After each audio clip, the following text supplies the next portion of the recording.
Hey there, thanks for tuning into Duck Bricks. I'm Chris, and LEGO has just sent me the latest wave of LEGO Dream sets coming out on August 1st.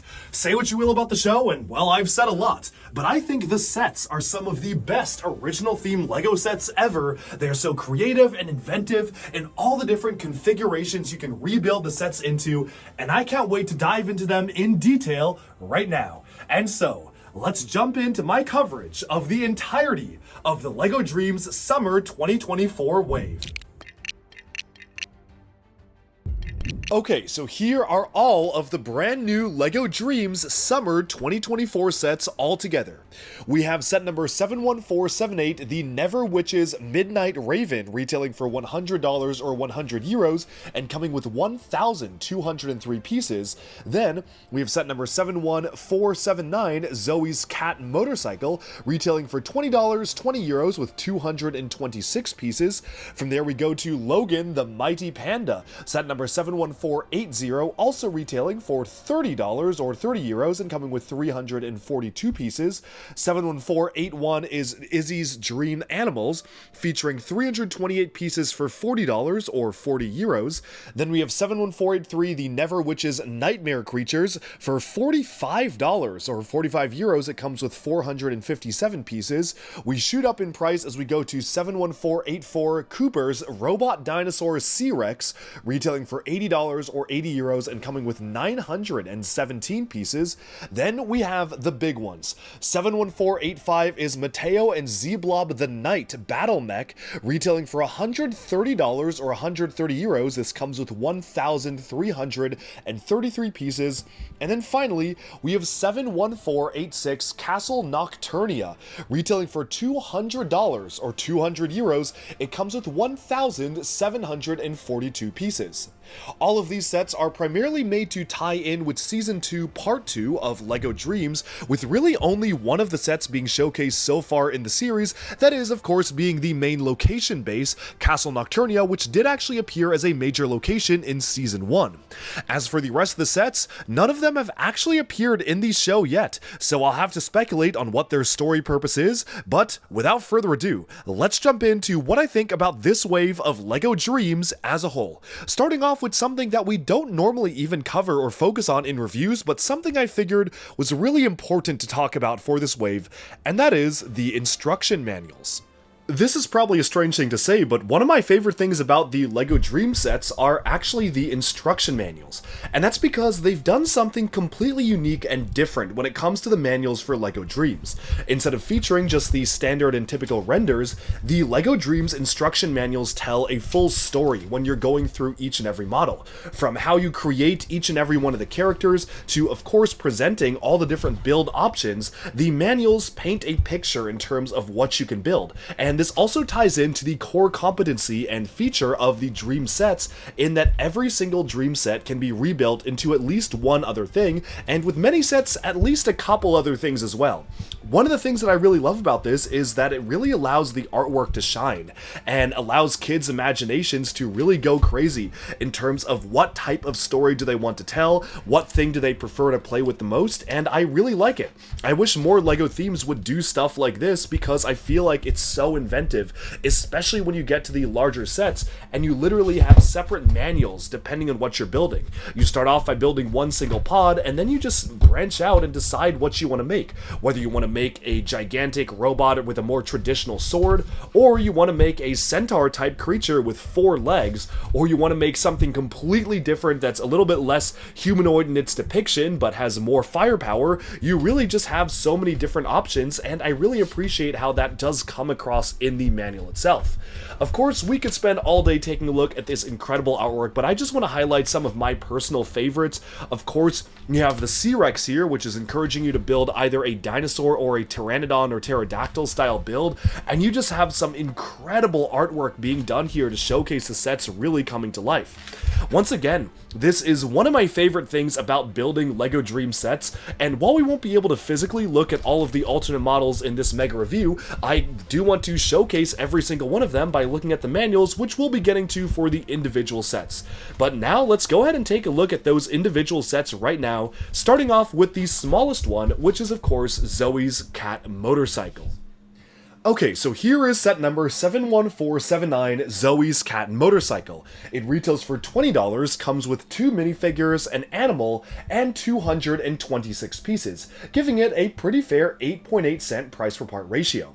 This is just one of the 2 builds that you can do with the set. Much like every one of the other LEGO Dreamzzz sets, you get a chance to build whatever you want out of the pieces, and it gives you a couple of different options. The first option here showcases the cat with wheels in between the legs as a motorcycle, and the second option frees the legs and allows you to use the wheels as some sort of booster or rocket engines. Surprisingly enough, this doesn't actually require any alternate pieces or extra parts to actually build the final models. Unlike literally every one of the other sets in the wave, you can just use the pieces included to decide what you want to build. And of course, that is showcased here in the artwork and the instructions, which is a really nice touch because it really does spark the imagination of kids and allows them to figure out which type of configurations they want to do. Obviously, there's a lot fewer pieces being used in the second configuration than the first, and it is a very simple transformation. You literally just take these silver tubes and mount the wheels on them instead of in between the legs. Nothing else changes with the build of the cat by itself, but it is a nice enough touch, especially when you have $20, you don't have a lot of transformation features you can work with. You do still have just a large cat, and then you basically can go from there. So, moving on to the actual build itself, I do want to start off by showcasing the minifigures in detail, starting off with Zoe here. Now, all of the main characters of Dreamzzz have been outfitted with brand new uniforms for this particular season, most of which haven't actually appeared in these TV series yet at the time of recording this, other than Matteo's. Zoe has a dark blue upgrade, and she's using a teal recolor of the relatively new firing bows from Avatar. How this works is you can kind of put your fingers here, press on the back of the arrow, and then boom, if you actually manage to shoot it right and not just kind of have it fall out like I did. Well, the idea is that it's supposed to shoot out. I guess if I'm maybe a little bit more gentle with how I fire it, there we go, that's how it's supposed to work. The arrow is supposed to just fire right out of the bow. The teal recolor can be found in a number of other themes as well, such as LEGO Friends, so it's not necessarily exclusive to this one set, but it is a nice touch to complement the color scheme of Zoe. Of course, she does have an alternate expression here as well, where you can see she does have this smiling face, but of course, everything else is pretty similar to her original outfit, right down to the purple hair, although unfortunately this time the specialized cape piece that she got is no longer present on any of the minifigures, although they have swapped it with a nice little backpack this time where she can actually mount the bow when she's not using it. Overall, I think it is a nice outfit. It's not quite as flashy or overproduced as some of the other characters who have dual molded legs and printing on the side of the legs and fabric elements, but it's pretty simple and I think it's pretty good for a side character like Zoe. We also get Duper in this set, who is the evil version of Cooper, and I actually really think it is quite a clever idea to give the main protagonists of the series evil versions of themselves to fight. It's always been a concept that I've wanted them to explore more in LEGO themes, and I feel like Ninjago could have really expounded on it a lot more than they actually did in Season 2, but now we are getting an entire wave focused on the evil versions of the characters. It's a shame they don't really get vehicles or different bits and pieces of their own that they can use to actually pose a threat against the heroes. In fact, almost the entirety of the wave is hero-focused aside from 2 Raven-inspired builds, which is a little disappointing because I personally would have loved to see something like an evil T-Rex or maybe an evil crocodile car for Duper to drive, but he's just here by himself sporting a brand new dual molded armor component, which kind of has this transparent pick mixed in with the black for this sort of almost deteriorating cloth or tattered type of look. So very nice how it showcases he's kind of corrupted, and this is based off of the Season 1 outfit here, where it literally is just an evil version of that initial outfit, right down to a hammer that he presumably uses to destroy things rather than make them. We also get a little collectible in this set in the form of the evil Raven, dual molded in black and transparent pink. It is clutching onto a brand new mold for LEGO Dreamzzz, which is super similar to the standard LEGO transparent dome mold, but they kind of have this really nice, almost like a specialized carved glass or blown glass type of effect on the top of it. It is a very minor change compared to what we've seen in the existing piece, which has been around for years, but I do like it. It just gives a bit of variety to it, and here it's hinting at the main theme of the season, which we did see, spoiler alert, in the finale of part 1 of season 2, where the Never Witch is sucking in entire realms into these glass jars and bottling them, where you can see the video game realm is the one featured in this set, which makes sense because Cooper has a big fan of the video game realm, so it makes sense that Duper would be associated with its capture. Moving on to the actual main build itself, here you can see what the cat motorcycle looks like, and despite this being the smallest set of the wave, I gotta say, this is actually one of my favorites. It's really fun to quote-unquote swoosh around. I'd say it has the swooshability of a spaceship, but in motorcycle form, and I think a lot of that is boiled down to the fact that you kind of have a little bit of built-in suspension by the way that the actual legs of the cat are mounted here, and overall, it's just super fun to imagine just zipping back and forth. You can tilt it side to side, and if you want to just put it to rest, you can just tilt one of the feet down and have it act as a kickstand, and there you go, it's just really easy to make it stand up.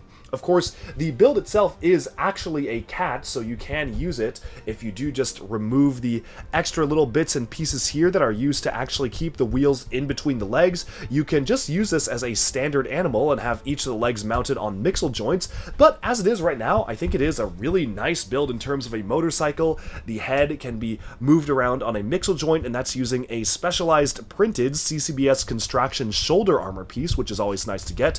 Also, what's very nice to get are the dark blue Technic Borak eyes from Bionicle, which we did see in a car that came out a couple of years back, but it's always good to get these in a smaller set. Lastly, the set also features these large exhaust plumes in the form of the large feather or leaf element, which has so far been exclusive to LEGO Dreamzzz. As I stated in my reviews of LEGO Dreamzzz Season 1, I wasn't the biggest fan of this particular piece. I feel like it just tries to do too much. It's sort of supposed to be like a jet exhaust, but it also has these like petal leaves in it, so it ends up being a little bit confused in what it is supposed to be, but I think for the purposes of this build, it works okay as a feather exhaust, and I really like how the curvature of the tail is used to kind of form the back rake of the motorcycle itself. Obviously, the transformation feature here is probably one of the weakest that they've ever done for Dreamzzz, but again, it is just a $20 set, so I wouldn't expect anything super crazy out of the actual transformation. And overall, it's a really fun thing to just roll around. You can get this in all sorts of different action environments and poses once you actually spring it out to be the cat build, and that's something I really love about LEGO Dreamzzz, is that you can do different things with each of the builds. One final thing I want to call out is that you have some stickers here with some music notes on the wheels that are hinting at the character of Zoe, which I always think is a pretty cool thing that you can actually do to hint at the characters themselves. And of course, since everything is mounted on ratchet joints, you can actually change how you want the bike to appear. If you wanted to kind of have a higher sort of upper wheel here that completely changes the stance of the entire bike, or you can bend this down and then bend the back one up like so, and it kind of almost looks like a crouching cat that makes it look a little bit more surprised. I think there's just a lot of really fun things you can do with it by angling around the different click joints, but still having a nice place where you can just have the click joints rest and purposefully not be pushed any further down, so you can literally push down on the bike, and this is the furthest it'll go down for you to be able to race it along the streets. Overall, for a $20 set, this is easily one of my favorites of the wave. The color scheme of the dark blue and the azure and the little hint of vibrant coral mixed into it is a really nice touch. I'm definitely a big fan of how they were able to pull off that color scheme for this particular build. And overall, for a $20 set, hard to complain, and that's about all I have to say about this one. This is set number 71480, Logan the Mighty Panda. Retailing for $30 or €30, it comes with 342 pieces, 2 minifigures, although one is hiding inside the panda there, and that comes in at a price per part ratio of around 8.8 cents, which on paper seems like pretty good value. Like every other Dream set, you can actually reconfigure this into multiple different configurations where, if you take a look at the instruction manual, you start off with almost like a hulkified version of Logan, which I find is a really interesting concept, where as you can see, it's kind of just supposed to be him, but as a super big brick-built figure, but then you can choose to turn it into a couple of different options, either a more humanoid version of the panda, or something that is four-legged. Now, there aren't actually that many leftover pieces included, created to facilitate this transformation, and because the transformation is probably one of the weakest out of any of the Dream sets, it basically just barely transforms the panda itself, whether you want it to be two-legged or four-legged, and then you just mount the cannon on the top versus on the side. There only are just a few pieces left over to make that happen. Here's a look at that alternate build, but for now let's take a look at the main thing and go from there. So this is what you get for your $30. It is basically just a large-scale buildable panda, and it almost kind of reminds me of a Hulkbuster style build, especially because of the dome. Let's start off by taking a look at the minifigures, and in terms of figures, you obviously get Logan, who is sporting a brand new outfit for this particular season of the show, much like all of the other main protagonists. Now, they've actually done something a little bit more special with this one, and they've actually given him dual molded legs, which I think were kind of a necessity when crafting this character, because as you can see on the printing, he's wearing these yellow shorts which show the blue skin underneath, so it totally makes sense to actually give him the printed legs. Strangely enough, him in minifigure form but also in blue skin form has never appeared in the series yet, so this is maybe a bit of a sneak peek as to something that's coming, and he has a more friendly face with yellow eyes versus a much more angrier red-eyed face, and I have to wonder, maybe that's a hint towards maybe him losing control or something, because this almost looks like a villainous face, not a heroic face. But I think it's certainly interesting. You get a couple of different options with him, and you do have a reference to the LEGO Airport monorail right there as well, with the M on the torso, hinting at some vintage LEGO stuff. Of course, you get Dogen as well. Dogen is the evil version of Logan, because this theme's plotline is focused on them fighting the more evil versions of themselves. Dogen here is based off of an evil version of Logan's Season 1 outfit, and you can see what the printing looks like underneath. It is pretty much just a one-to-one replica of the outfit that he wore in the early seasons, but just with an evil Neverwitch twist. And you can see on the back there, he's got the 3 scratches on the back, as well as an alternate face with the one yellow eye, one blue, and then more of a smiling and laughing face on the back here. I'm certainly very excited to see these evil versions of the characters in action. We've only so far gotten Matteo in the TV show, because at the time of this recording, part 2 of Season 2 is not out yet. Unfortunately, this figure does suffer from something that a lot of the figures in this wave do suffer from, and this is going to appear more and more often as we look at some of the other figures, but clearly designs were intended to be dual molded. Like, this is clearly supposed to be a dual molded black and then a slightly pink side here, but for whatever reason they've just maybe ran out of budget and didn't really get a chance to dual mold it, meaning that unfortunately this figure is a little bit lacking, especially when stood right next to the counterpart, who kind of has a very similar design of wearing shorts on the legs, but the main character version of Logan is actually dual molded as he should be, making Dogen feel a little bit incomplete. I do realize and recognize that it is a little bit strange to be asking for dual molding, especially when it is pretty rare and kind of a treat to get it to begin with for an original LEGO theme, but when a character is so clearly designed to be dual molded, but just doesn't have it, I gotta call it out, and that is not the most egregious example in this wave. Moving on from that, we do have the inclusion of the quote-unquote collectible in this set, which is, of course, a shrunken down version of one of the Dream realms. This one appears to be almost like a pirate-inspired realm, not really a place that we visited that much in the show yet, but we have seen it in the background in some sorts. It also does come with a dual-molded Raven in black and transparent pink, which does feature in every single one of the sets, which is pretty nice because it is a nice new piece to get. But what's even cooler for me as a new piece is this brand new glass dome piece, which is a slightly modified version of the standard glass dome piece, which has a bit more of kind of a ridge design on the top to make it suggest a more slightly higher level of detail in the way they've actually done this glass tempering. It's a nice little improvement to the older piece, and one that makes for a pretty fun collectible. Moving on to the actual build of the set though, let's take a look at Logan the Mighty Panda. Thankfully, there is a room for Logan inside with his hockey stick, which you can clip onto here, but let's lower the canopy here and take a look at the panda itself. This is a really interesting design, and I actually kind of like it as a buildable character. It feels like a more animalistic version of something that we would get from Marvel in terms of a Hulkbuster, as I mentioned, but one thing that they've done to really increase the detail on here is incorporate a brand new element element for LEGO Dreamzzz Season 2 Part 2 sets, which is this shoulder panel here, which I'm sure is going to pop up in buildable figures here and there. You'll also see it on the Matteo Z-Blob Night Mech, but here it's used as just olive green shoulder armor, which is a really useful color to get.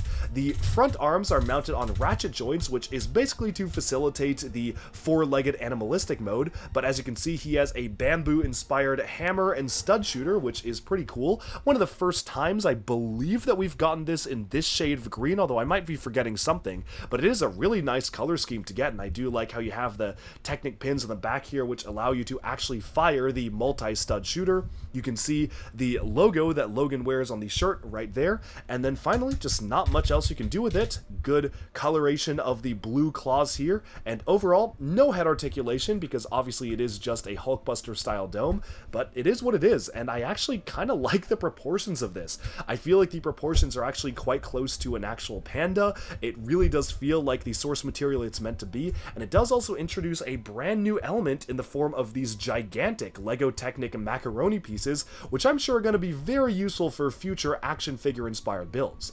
Really, the only downside is because of the way it's done, you don't really have that much articulation in the legs. It's pretty limited, and purposefully so you can't have it topple backwards, but I'm not expecting a ton of articulation out of a set like this anyway. It does mean you can't really put it in a walking pose because the foot is permanently constrained to be pretty much at one angle, but if you get pretty lucky or creative with it, I think you can actually get it to balance on one leg, and there you go, that works out pretty well.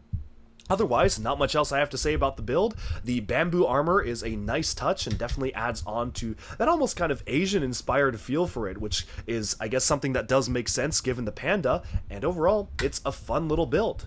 $30 for this build does end up feeling maybe a little high, but I'm not really sure, to be honest, why I'm saying that, because if you look at the price per part ratio and the fact that it does include two different figures, one with dual molding as well as a brand new animal and several new molds in the form of the large-scale macaroni piece being used 4 times, the 2 new shoulder armor molds, the new dome mold, as well as a new print for the Hulkbuster and style of a bubble canopy here, it does feel like you're getting value for money, but I think the thing is that this is kind of a smaller style of build. Like, it's not that big to play around with, and I definitely feel like 25 would have been really nice for this, but honestly, I don't think it's necessarily fair to ask for that much more, because just on paper and looking at what it includes, it does feel like pretty good value to me.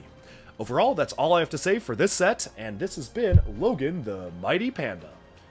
This is set number 71481, Izzy's Dream Animals. It retails for $40 or 40 euros and comes with only 328 pieces, 2 minifigures, a microfigure, and 2 new animals, putting it at a pretty unfortunate 12.2 cent price per part ratio. That being said, it does include multiple new molds, including an exclusive mold for the set in the form of the gigantic fox head. It also includes some new recolors, one of which isn't even pictured here on this model, a brand new recolor of a new canopy element, as well as recolors of new pieces, including these gigantic macaroni elements. All in all, this is one of the more interesting LEGO Dream sets, because this is one of the first ones, aside from one other set in this wave, that focuses primarily on the main gimmick in all LEGO Dream sets, in that you can build them into different things. This just takes it so much further.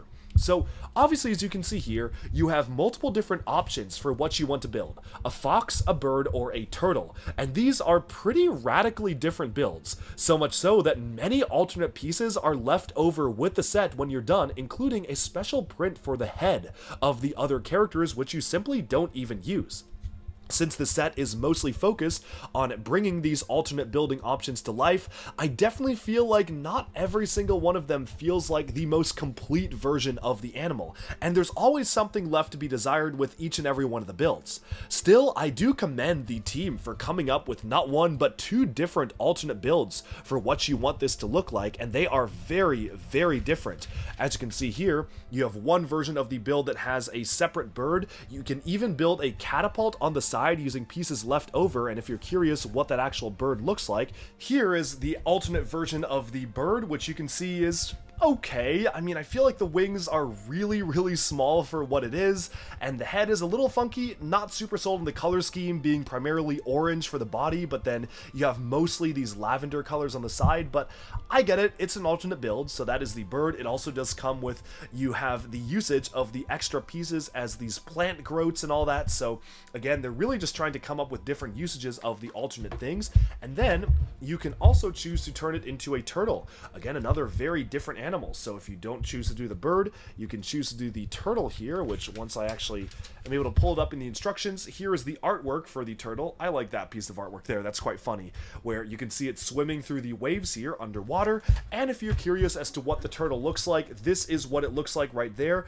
which I think is okay as a turtle. I can see it, like I can definitely see the shaping, and this definitely does look like a shell, but then you have all these extra stuff added onto the back, and I'm not really certain that you're making the best usage of all the pieces, because you do have these extra growths and plants on the side that really are just there to use up the parts. But it is what it is. Again, I do like the idea and the concept of starting off with literally just this orange body and then coming up with all sorts of different alternate builds for it. But we'll talk about the price in a little bit and how I feel about how that really all came across for this build. And so let's just zoom in on the main build to begin with. I'm going to start off by taking a look at the minifigures as usual here, and we actually do get a pretty nice assortment this time. With Izzy here, you can see that she's been given an update based on the newest season of the TV show, although this exact design hasn't appeared yet. She's sporting a brand new printed cloth element, which is really, really nice. Same hairpiece as last time, but I was a big fan of this transparent and dual molded opalescent hairpiece, definitely a big fan of that, as well as an alternate expression, so you can see one side here and the other side right here. Unfortunately, the one major thing that was designed for this character but not present is dual molding, and it is very, very obvious. As you can see, Izzy is printing on the side of the legs, but when you turn them, the printing and dual molding doesn't continue on the back. This is especially egregious because there are other characters in this set wave, like Matteo, who have printing on the side of the legs that are clearly designed to be dual molded, but they just chose not to dual mold it for Izzy. I guess they figured that she's not as important of a character as Matteo, and they just didn't have the budget to do dual molding, but unfortunately, it makes the legs feel really incomplete, because as you bend it a little further, you can see the non-blue section on the top of the legs here, and then of course rotating backwards, you don't have the dual molding be factored in. It just feels like compromises were made on the design, which maybe was initially very clearly and obviously supposed to be dual molded. Like, this was made to be dual molded, but then they just figured they didn't have enough budget and just couldn't do it. So it's a bit disappointing. It's not the end of the world, and it's still really nice to get printing on the side of the legs. It just feels like a little bit unfortunate that it clearly was designed for that and doesn't have it. And there's a lot of these issues in some other LEGO figures as of late as well. Like LEGO Monkey Kid had figures that had printing on the side of the legs that were supposed to be stretching around the back, but they just kind of ran out of budget. Otherwise, the accessory is really nice, utilizing a brand new element for this wave of LEGO Dreamzzz. It is kind of this hourglass sword style of hilt, which is dual molded with opalescent glitter blue on the side there, so that is a super nice piece, and they've recolored the Ninjago crystallized blade to also be in the transparent opalescent satin blue color, which is super nice. It sparkles in the light the same as her hair, and this is definitely one of the best sword mold designs that they've done for LEGO Dreamzzz. Dizzy, on the other hand, is the evil version of Izzy, and Dizzy is based off of the Season 1 outfit for Izzy, which is pretty much a one-to-one replica, but evil. Unfortunately, all the other versions of Dizzy in the later, larger LEGO Dream sets come with a waist cape, similar to how Izzy had one for her Season 1 appearance, but Dizzy in this set doesn't have it, presumably because they figured it was a cheaper set, and they wanted to restrict the best version of the character to those larger sets, and maybe also because for a younger audience, they figured it'd be hard to put the waist capes on. Otherwise, this is a really nicely done character. I like how they recolored the hair in black and transparent pink. That is a super cool design, and you also have this new dual molded black and transparent pink armor piece that goes alongside with all of the evil versions of the characters, and you can see what the alternate, more angry version of the head looks like. The second dagger here is actually technically built out of spare parts. She's only supposed to have one dagger, but they include parts to make two, so I figured why not include both. Lastly, in terms of characters for the set, you get this little kind of mushroom or plant type of seedling, dreamling sort of character here. It's a cute one. It's utilizing the large Big Fig style of head that they introduced for Thanos, and I think the juxtaposition of the large head with super tiny body is a very cute cartoony thing for this, but it's just not really that interesting as a character. You also get a copy of a brand new red panda or red fox mold, which is also present in some of the LEGO City sets. You can see this is nicely detailed with dual molding on the tail, the ears, and printing on the legs there, which is meant to mimic a smaller version of the large-scale build of the set. And then finally, the collectible of the set is the new dual molded Raven in black and transparent pink, and you have it capturing the miniature video game world, which is the gimmick for the Neverwitch this season. You'll notice it's clutching onto this brand new mold of the transparent dome element, which is a cool modification of the original piece. But now, let's move on to the final build of the set, which is the red panda itself. I'm going to set aside these alternate extra flowers. You basically just have these left over as extra pieces, and obviously those are meant for the larger flowers in some of the other builds, and focus in on what you actually get with this version of the build itself. Now, you start off by building this large-scale torso element, and it's utilizing a relatively new windscreen element they introduced earlier this year for LEGO City, recolored in the new vibrant orange color, which is always a great recolor to get. The headpiece is easily the most interesting to me because it reminds me of a lot of the LEGO Elves headpieces that we got back when we were getting all sorts of unique creatures for LEGO Elves. It is specially molded, it feels more cartoony and like a Friends style of animal more than anything, but it is always good to get a brand new LEGO animal head mold, and one that I'm sure they will use for other creatures popping up in the rest of the LEGO Dream sets for the future. Articulation-wise, you can bend the front legs of the creature here, so they're mounted on ball joints, and you even have the flowers mounted on mixel joints, which is a surprise to be sure, but a welcome one, allowing you to really just play around with how you want the flowers to be posed. Of course, the legs are also mounted on mixel joints here, so you can kind of have it in a crouching pose, but unfortunately, the same cannot be said for the back legs. In fact, the back legs are literally fixed. You cannot bend them side to side, you can't bend them back and forth, they're not even on ratchets, they're just fixed. And because of that, the only thing that you can actually do with the back feet are move them on mixel joints, and thankfully you can bend the toes as well.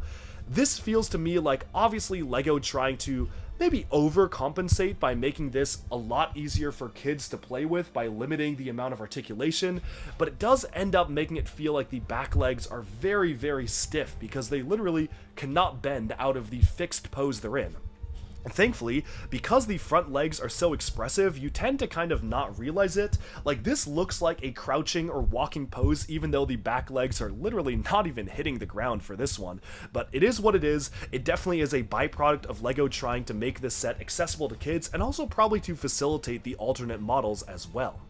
One of my favorite things about the build, though, is this brand new tail, and this tail is utilizing these super nice large-scale macaroni elements, which are new for LEGO Dreamzzz in this particular lineup of sets. I'm sure these are going to come in great handy when building future LEGO builds, but as it is right now, it has a really nice multicolored curve to the tail, which ends in a large flower on the top, which is just a nice little touch to have it almost be like a plant blooming on the top of the tail.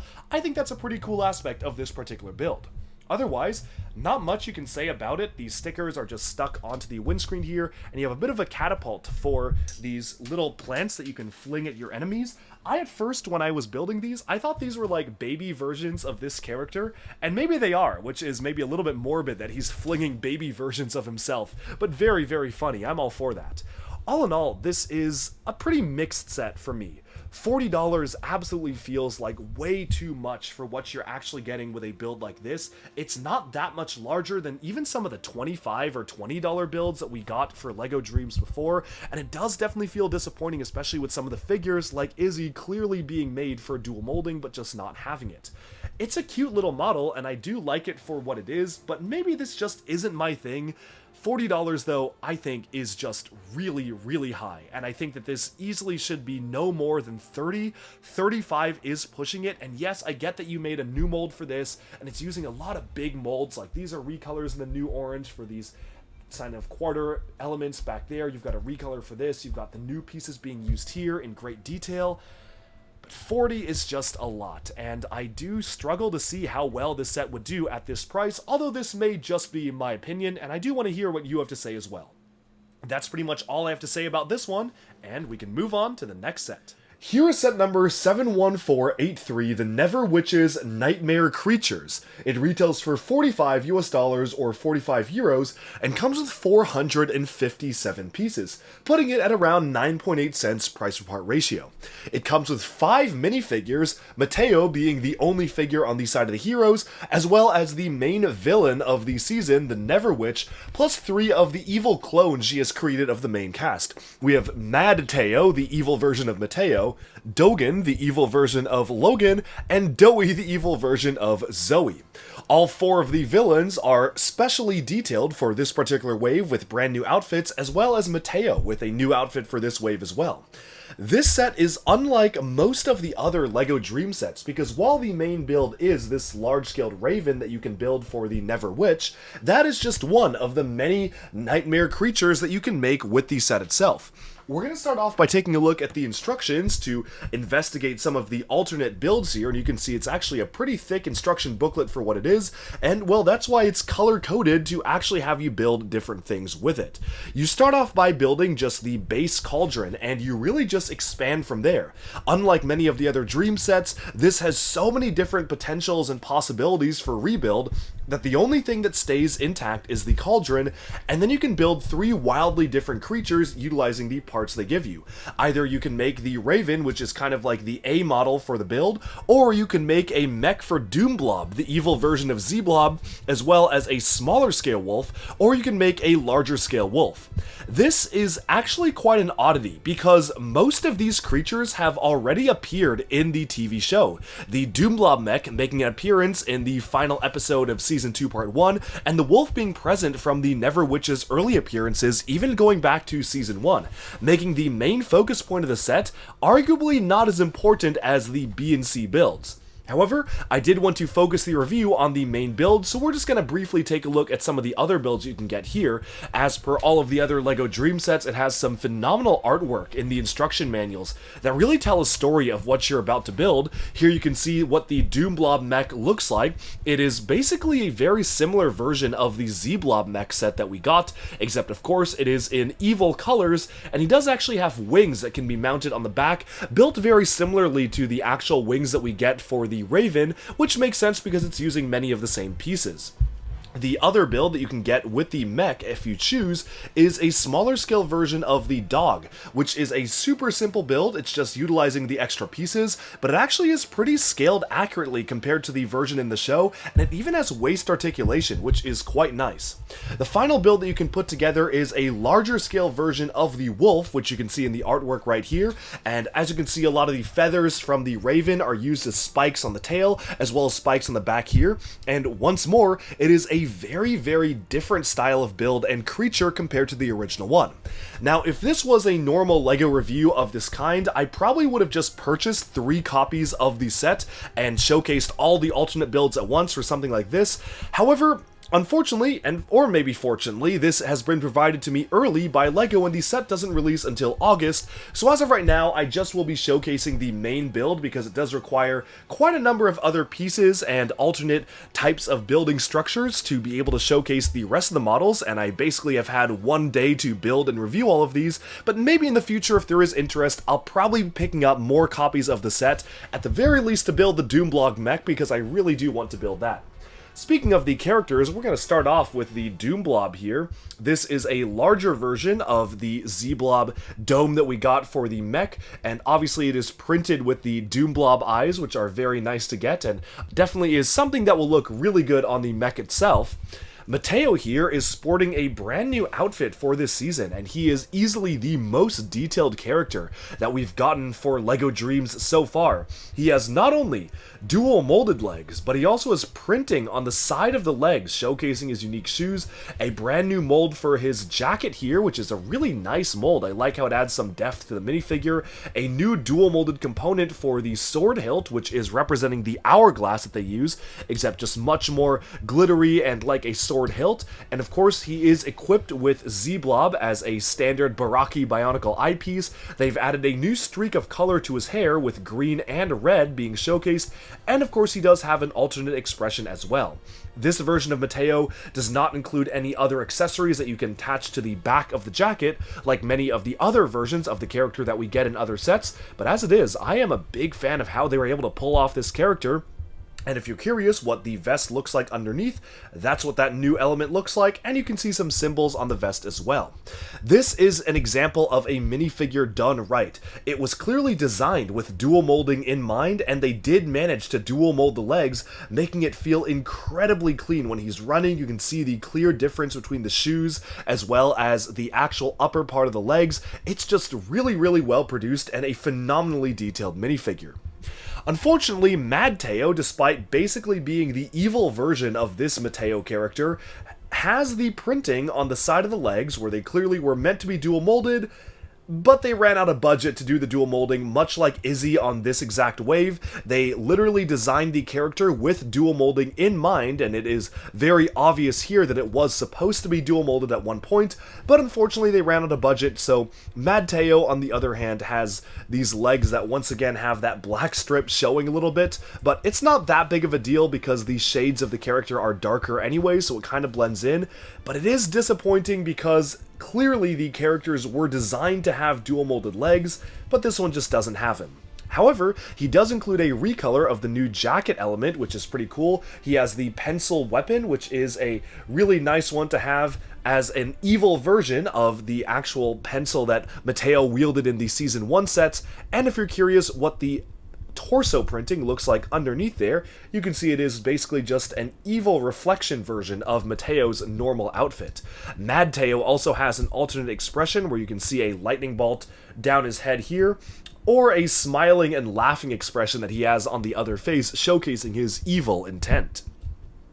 Zoe, on the other hand, is based off of Zoe's evil version back in Season 1. She is just equipped with a regular brown bow this time and no quiver of sorts, just basically a standard bow. She does have the newer style of dual molded armor piece though, as well as two different alternate expressions, which you can see right here. I particularly like this one. It's almost like she's scoffing or smirking at the characters. Moving onwards to the next evil clone, we have Dogen, and that is the evil version of Logan here. He also is sporting that brand new armor piece, a scythe-like hammer weapon, as well as alternate expressions to showcase him laughing evilly or just scowling menacingly. Once again, this is a character who was designed to ideally have dual molded legs, with very clearly one half the legs being black and the other half being magenta, but unfortunately, probably due to budget and the amount of dual molding they could do for these characters, they chose not to give it to him, which is a bit of a shame because Logan himself does also have dual molded legs, a similar case to Matteo having dual molded legs, but Matteo not. Finally, looking at the Never Witch here, this is the ultimate version of the Never Witch, and thankfully she does appear in 3 different sets in the wave. All 3 of them do include this recolored specialized smoke element, which was introduced in LEGO Hidden Side for the Harbinger. It also was used for Energy Nia when she turned into the ocean, as well as for Mysterio from LEGO Marvel and a number of other characters, and it's a really cool piece. I just love the way that this piece looks in the light. It really is nicely reflecting, and the black and transparent pink color scheme is super solid. Of course, the Never Witch has a supersized staff to boot, incorporating one of the brand new elements introduced for LEGO Dreamzzz in the form of these uniquely molded jars, and this one actually has Castle Nocturnia trapped inside, hinting at the finale of Season 2 Part 1. The Never Witch otherwise utilizes the same dual molded hair and crown element she had at the beginning of the year, where you can see this is one expression, and on the other expression she has a magenta colored stripe going down the side of her face. We haven't really seen that in the show yet, and I'm curious if that will actually come into play at any point. Otherwise though, it's a really nicely designed character. I do feel that having some sort of armor or maybe some sort of a cape would have been even better for the character, but she definitely feels a lot more menacing thanks to the large-scale smoke trail, and I'm really glad they were able to include that every time she appears in the sets, because otherwise I feel like the minifigure by itself feels a little underdone for the main villain, especially when a lot of the other characters, especially her minions, do have more armaments than she does. Moving on from that though, let's take a look at the two main builds of the actual set, setting aside the Doomblob head as well. The first thing that you build is this little cauldron, and it actually does include 2 copies of the cauldron bubbling over a mysterious green flame, as well as 3 more of the mysterious jars that hold the different realms of the dream world, plus one of the new dual molded black and transparent pink ravens that they managed to do as a new mold for LEGO Dreamzzz. Very cool to see that animal. The piece that interests me the most is actually the cauldron element here. This is definitely one of the most interesting pieces to get, and it actually is a number of pieces, because if you go ahead and remove the elements here, just to showcase how this is built, this is a brand new mold they created for LEGO Dreamzzz. It's quite interesting. I can definitely see this having a lot of applications, and I'm personally very happy that they actually made it a separate half-molded thing, so you can actually get a lot more applications out of this. I can see this as a collar around a large-scale construction figure, or some sort of spaceship detailing or engine detailing. There's just a lot of stuff that you can do with a piece like this. Almost looks like an underwater diver's helmet as well. I'd love to see a mock like that, and I just like that you can do so many different things with it. Of course, they've managed to integrate the ratchet click hinges into the piece in the middle of the cauldron itself, which allows you to be able to actually use the cauldron to attach limbs onto it and do all sorts of interesting stuff with the posing. This little piece of nightmare landscape or scenery is connected by single 1x2 Technic pins and connector points, which implies that this could be attached to a larger build, although unfortunately there is no larger build for the Never Witch so far. I don't know if they're ever going to expand on the system, because it does feel like this was made to be separated and then maybe attached onto other things, but as of right now, it's just the only one in this little miniature module, so maybe I was expecting a little bit too much, like the Monkey Kid sets are all modular within each other, but it is a nice hint if they do intend to make some semi-modular LEGO Dreamzzz buildings. Moving on from that though, let's take a look at the main build of the set, which is one of the creatures. This is the Raven. Now, this is a pretty interesting one, because we already are getting a Raven in this wave, a much larger one, the Midnight Raven, so this does end up feeling almost a little bit like a duplicate, like you didn't necessarily need to have this. However, I do actually commend them offering the Raven at a smaller price point, because Ravens are a big part of the villain motif for this particular season, and it would be unfortunate if there was only one single Raven build that was locked behind a pretty expensive price. That way, at a lower price, at least in theory, kids who do want to have the Never Witch's Raven can have it as a smaller alternative. Or people who have both sets can choose to turn this into something else, like the Doomblob mech.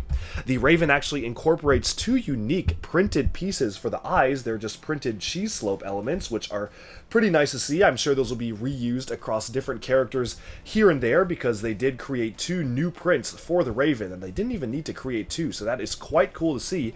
Of course, the head itself is mounted on mixel joints, and the legs are surprisingly quite posable, thanks to the slightly newer gigantic macaroni pieces, which they introduced for LEGO Dreamzzz in this brand new system here. You can see that you actually can bend these elements back and forth, you can rotate them on the friction Technic pin, and you can move the feet on mixel joints or mini ball joints, as well as each of the individual claws, making this one of the most fun ones to pose around. Of course, the body itself is built around a second copy of the cauldron piece, which ties into the Never Witch theming, which I always think is a good thing, and she has gotten a recolor of the LEGO Dreamzzz flame exhaust leaf element, which typically I'm not the biggest fan of, but in this particular application, I actually really like the way it was done, because it kind of looks like there are feathers embedded into it, which is totally perfect for a build like this. You can position the back feathers back and forth, as well as move it up and down just ever so slightly, so it's always good to get a bit of extra articulation. The throne can also be articulated back and forth, although of course you do have to remove the Never Witch from her smoke trails to be able to mount her on the throne itself, and otherwise, this is the amount of posability that you can get with the Raven itself. Of course, you can flap the wings up and down, and thanks to the usage of the ratchet joints, you can also rotate them back and forth, so you can have it be in all sorts of different positions, and even beyond that, you can even wiggle the feathers back and forth as well. So this is just a very posable type of creature, and I really do like the amount of effort they put into actually making this fully posable as a Raven. Now, moving onwards from that, let's zoom out and take a look at the set as a whole.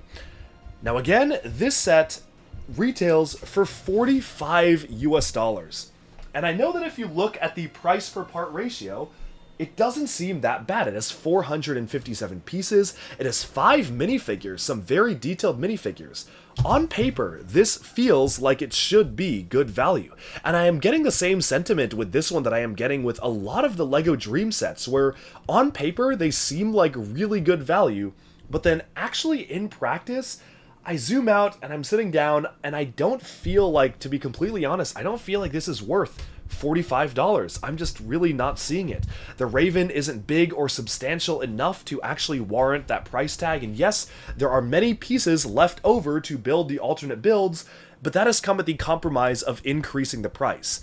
And to be honest, given that there is a larger Raven in the wave that isn't even that much more expensive, it's about double the price, and it's not like this was like a $20 Raven where it would totally make sense to do a smaller one and a bigger one, or that other Raven is not like $200. They're within the same realm of reasonability that I do have to wonder why this was the main focus point of the set. Although I presume that if they made the Z-Blob mech the main focus, which is presumably a little bit more marketable, then it would have appeared even smaller compared to what you actually get, and this is easily the largest thing that you can build out of the 3 options. So how would I have changed this? Well, to be completely honest, I don't think you necessarily needed this build. The side build is fairly okay. I think it is interesting. I like the color scheme, I like the location style of build, but it does take up a lot of pieces, and those pieces aren't really even used in the alternate models. In fact, you build it separately from the alternate models, so it's not like they were just trying to include pieces to make up for the extra models. If you were to remove this and maybe even remove like 1 or 2 of the figures, I could totally see them selling this for closer to $30, which I think would be a pretty good price for something that's just the Raven and maybe the Never Witch and maybe just Matteo to fight her. Just make it 2 minifigures, 25 bucks, have just the creature, at best like 30, 25, something around that range. Even 35 would be pushing it a little bit. But 45, I'm honestly just not really seeing the value here. I'm used to $50 sets feeling a lot more substantial, and I know that by price per part, maybe this is fair, and maybe I'm just complaining for no real sake of complaining, but just to me, I'm just not necessarily sure I'm getting the maximum amount of value I could be getting with a set like this. That being said, I do like the build, and that is kind of the same thing to say about many of the Dream sets. I actually do like a lot of the builds. It's just the price that feels like you could be getting a little bit more for what you're supposedly supposed to be paying. That's all I have to say about this one, but hope you enjoyed our look at the Never Witch's Nightmare Creatures. Certainly a really fun and interesting concept for a LEGO set to be rebuilt in 2 different ways, kind of like the Creator 3-in-1 sets with an action-adventure twist, and I hope that LEGO will continue to experiment more with original themes and do stuff like this, just maybe not at this price. Okay, this is 71484 Cooper's Robot Dinosaur C-Rex. It comes with 917 pieces, 4 minifigures, one of which is currently exclusive to the set, 1 little micro figure or animal figure, 1 brand new dual molded animal, and retails for $80 US or 80 euros. Obviously, the primary focus on the build is on the C-Rex itself. But this is a LEGO Dream set after all, so there's quite a few different things that you can actually do with the model itself. You start off by building basically just one rectangular style of box, and that is basically the only thing shared between 2 builds. From there, you have a choice presented to you. You have the chance to build either a T-Rex or a Pteranodon or Pterodactyl flying creature, and these builds are so different that there's quite a number of even large extra pieces included in this set if you want to make one option or the other. This is the kind of set that if I see it at a discount or I want to pick up a second one, I will definitely want to build this version of the model at some point because they do seem so different from each other, where of course one version is what you see before you, which is this larger scale T-Rex, or I guess C-Rex, and the other one is this pterosaur, which is a whole flying creature, where, as you can see from the build on the other page here, it's a very different build. The wingspan is absolutely massive, the wings actually seem to be posable on this one, and it looks like a lot of fun to play with, so this is definitely something I would want to build at some point. It's such a different build that it really does warrant maybe even its own video at some point if I manage to get my hands on a second version, and that's why for right now we're just going to focus on the main A build. I'm going to start off by taking a look at the minifigures, and of course going to focus on the main exclusive one, which is Cooper here. Now, Cooper has a brand new outfit for LEGO Dreamzzz Season 2 Part 2. This has not appeared in the show yet, so I don't really know what the story is behind this outfit. I at first thought it was like a Zane leak in disguise from Ninjago, because his face is silver and he's got blue eyes, so I feel like this could very easily accidentally pass as Zane, but no, this is Cooper. He seems to be really leaning into the engineering aspect of his character. Presumably he will get his memory back, and here you can see him just adopting this robotic style of personality or avatar. It's a really interesting model, and I actually really like the fact that they actually managed to incorporate some printing on the side of the legs for this character. What's a little more unfortunate, though, is that this character was clearly designed to be made with dual molded legs, much like many of the other LEGO Dreamzzz characters. Half of the leg is one color, the bottom half is another color, but unlike Matteo, who did manage to get this treatment with dual molded legs, Cooper is stuck with just printing on the side of the legs, but no dual molding, meaning it kind of abruptly cuts off at one point. It's not that big of a deal, and I feel like it is less noticeable for Cooper because the color scheme is pretty muted anyway, but it is a bit disappointing to have a character that clearly was supposed to be designed with dual molded legs in mind, but they just decided not to do it. Not the end of the world, especially for this one, and it is still really nice to get the dual molded legs here, but just something I did want to point out. Now, Cooper himself is sporting the brand new vest element that they've created for the characters in LEGO Dreamzzz, and this one is molded in red. That's what his torso looks like underneath, which is a super simple torso. It's actually just a hoodie with the Dream Chasers logo on it, but I guess if it's simple and it works, why change it?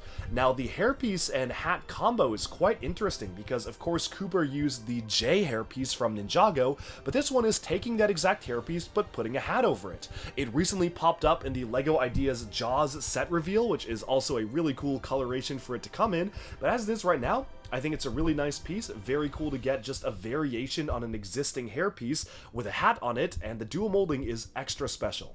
Now, for his weapon, he has an electrified hammer. This is utilizing the new hilt element introduced for the LEGO Dreamzzz characters. You can see it's kind of got this hourglass here with a special satin opalescent transparent blue blend with a lightning bolt out of the back as well, and there's a clip mounted to his back, so while he's piloting the dinosaur, he can actually put the hammer on his back and have a place to store it. Zoe, on the other hand, is in her new outfit, but unfortunately, unlike the version that comes in her $20 cat motorcycle set, she does not have the special avatar firing bow, instead just utilizing a standard purple recolor of the bow, which she also used in Season 1, and then just sporting a standard quiver instead of the cloth element that she got for the Season 1 appearances. Zoe is pretty well done, but definitely the most simple of all of the characters. No leg printing or anything like that on the sides, just super simple dark blue jumpsuit, but I think it works for the character. Representing the forces of evil are their evil counterparts. We have Duper here, the evil version of Cooper, and you can see he has the J wig in the magenta coloration, got an alternate expression as well, so you can see a happy one as well as kind of a more confused or angry one. All of these characters are based off of the Season 1 outfits that the characters use, so this is the evil version of Cooper's race car suit, although I really would have loved to see an evil version of the helmet too. I think that would have really tied the figure together.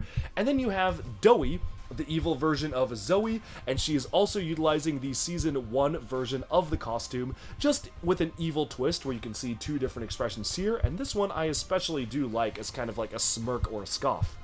As part of the other characters, we also get Sneak here. Sneak, for whatever reason, is depicted amongst the villains in the instruction manual. I guess that either one, he betrays the heroes again, or, much more likely, they just figured that it would be a lot easier to explain him to people who didn't watch the show that this is actually one of the good guys, and they just lumped him in with one of the bad guys, which, you know, that's not fair to my boy. He has proven to be a very strong asset to the team, one of the real OGs of the LEGO Dreamzzz TV show. You gotta put some respect to his name. So yes, it is a little bit sad that he's been relegated to the villain lineup in the instruction manual, but true fans, OG fans, will know which alliance he really is standing for.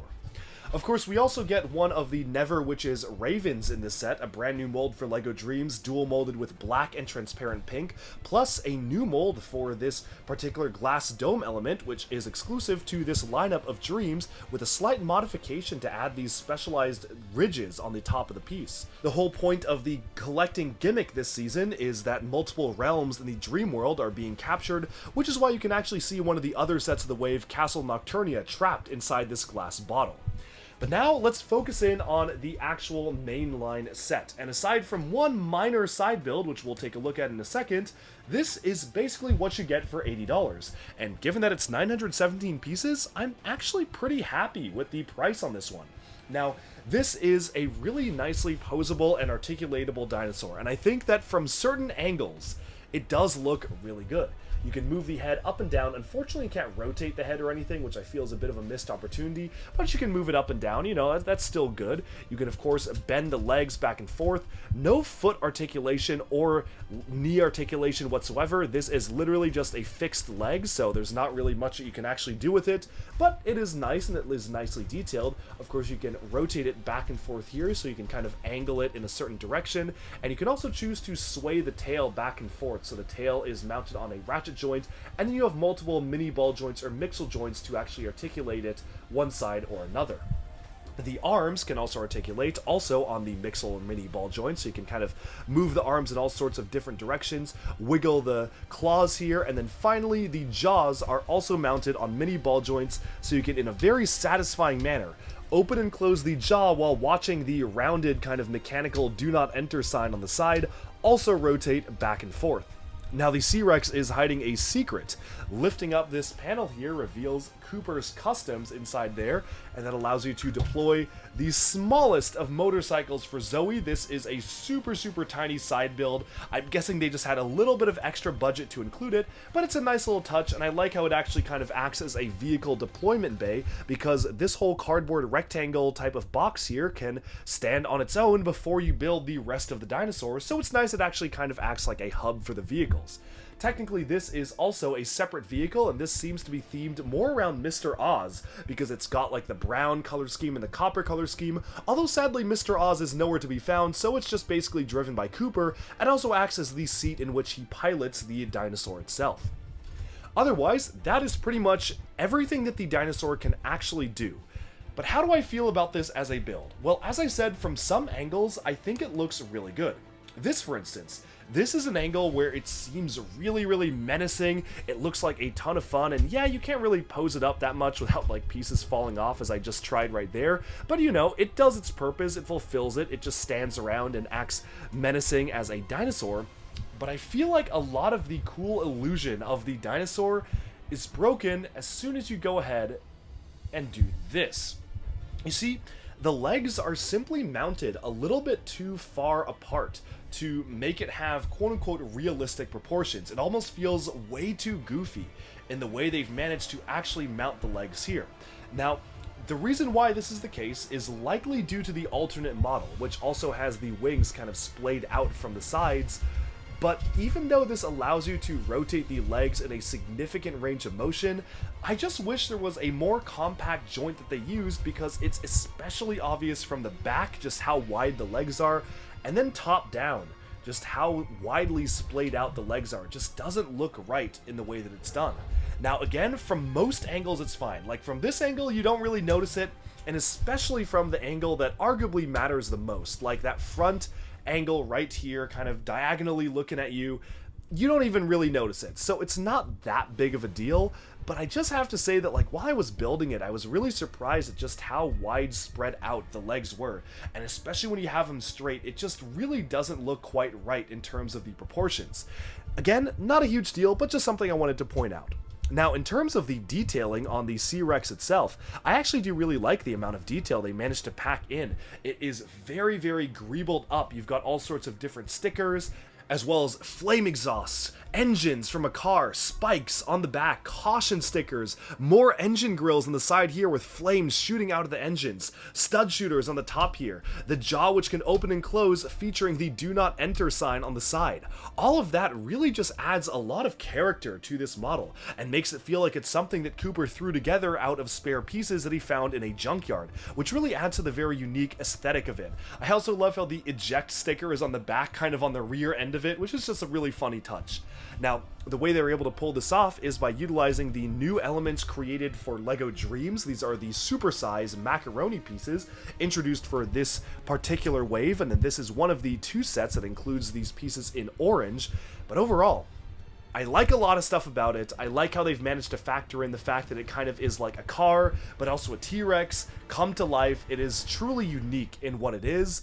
It's just the stance of the legs that feels a little awkward to me, like it could have used a bit more refinement before being sent out, because as it is, those legs are just really, really wide. Like, the width of the legs is almost as long as the actual dinosaur itself, which is kinda crazy to think about. Otherwise though, I like all these greebly details, not much else I can say about it. Color scheme is pretty good. The azure, red, orange, and brown color scheme is a really nice junkyard aesthetic, and I'm a fan of this set, and I think the price is actually quite good. It's just some things about the build could be improved. So overall, looking at the set as a whole, when I first was putting it together and seeing images of it, I honestly wasn't really seeing the value, but now that I actually have it in hand, I gotta say, unlike many of the other Dream sets where after building it, it felt like they weren't necessarily worth the money that you would spend on them, this actually feels pretty worth $80. 90 would be pushing it way too much, but thankfully it's not 90, it's 80. 70 would be very nice, and I think that 70 is maybe the fair price for this, but 80 is not bad. And especially in a year where LEGO is getting more and more expensive, I will take what I can get. So that's pretty much all I have to say about Cooper's Dinosaur C-Rex. Hope you enjoyed this special look at the minifigures and the build, and that's it for this one. Okay, so this is set number 71478, the Never Witch's Midnight Raven. It retails for $100 or 100 euros and comes with 1,203 pieces as well as 5 minifigures, one of which is exclusive to the set. The primary focus of the build is on the massive Midnight Raven, but much like many of the other Dream sets, you can actually rebuild this into a couple of different things. That being said, this is probably one of the weaker sets in terms of actually giving you alt build capabilities, where both builds give you a giant Raven, and really the alternate builds have to do with what you want to do with the house. Now, of course, once you finish building the main base of the Raven itself, you then have 2 options. You can either have the gigantic Raven with the cauldron on the top as well as a house mounted on the top of it, or just the Raven by itself and then have the house walking on stilt legs like Baba Yaga, and then a separate spider to go alongside it. Thankfully, there are not that many extra pieces included to facilitate this change, and the house primarily remains very similar to the actual build, meaning that you actually have the option to be able to just convert this fairly easily by just removing all the parts off the Raven and then actually adding on the legs to the house. The main build showcases the house being built on the back of the Raven, which is the way it was intended, and the way I'll be showcasing here, but of course we do have that side build as well, where you can choose to have the house separate from the Raven, and you can see some really nice artwork there too, where this is what the Raven looks like without the house on it.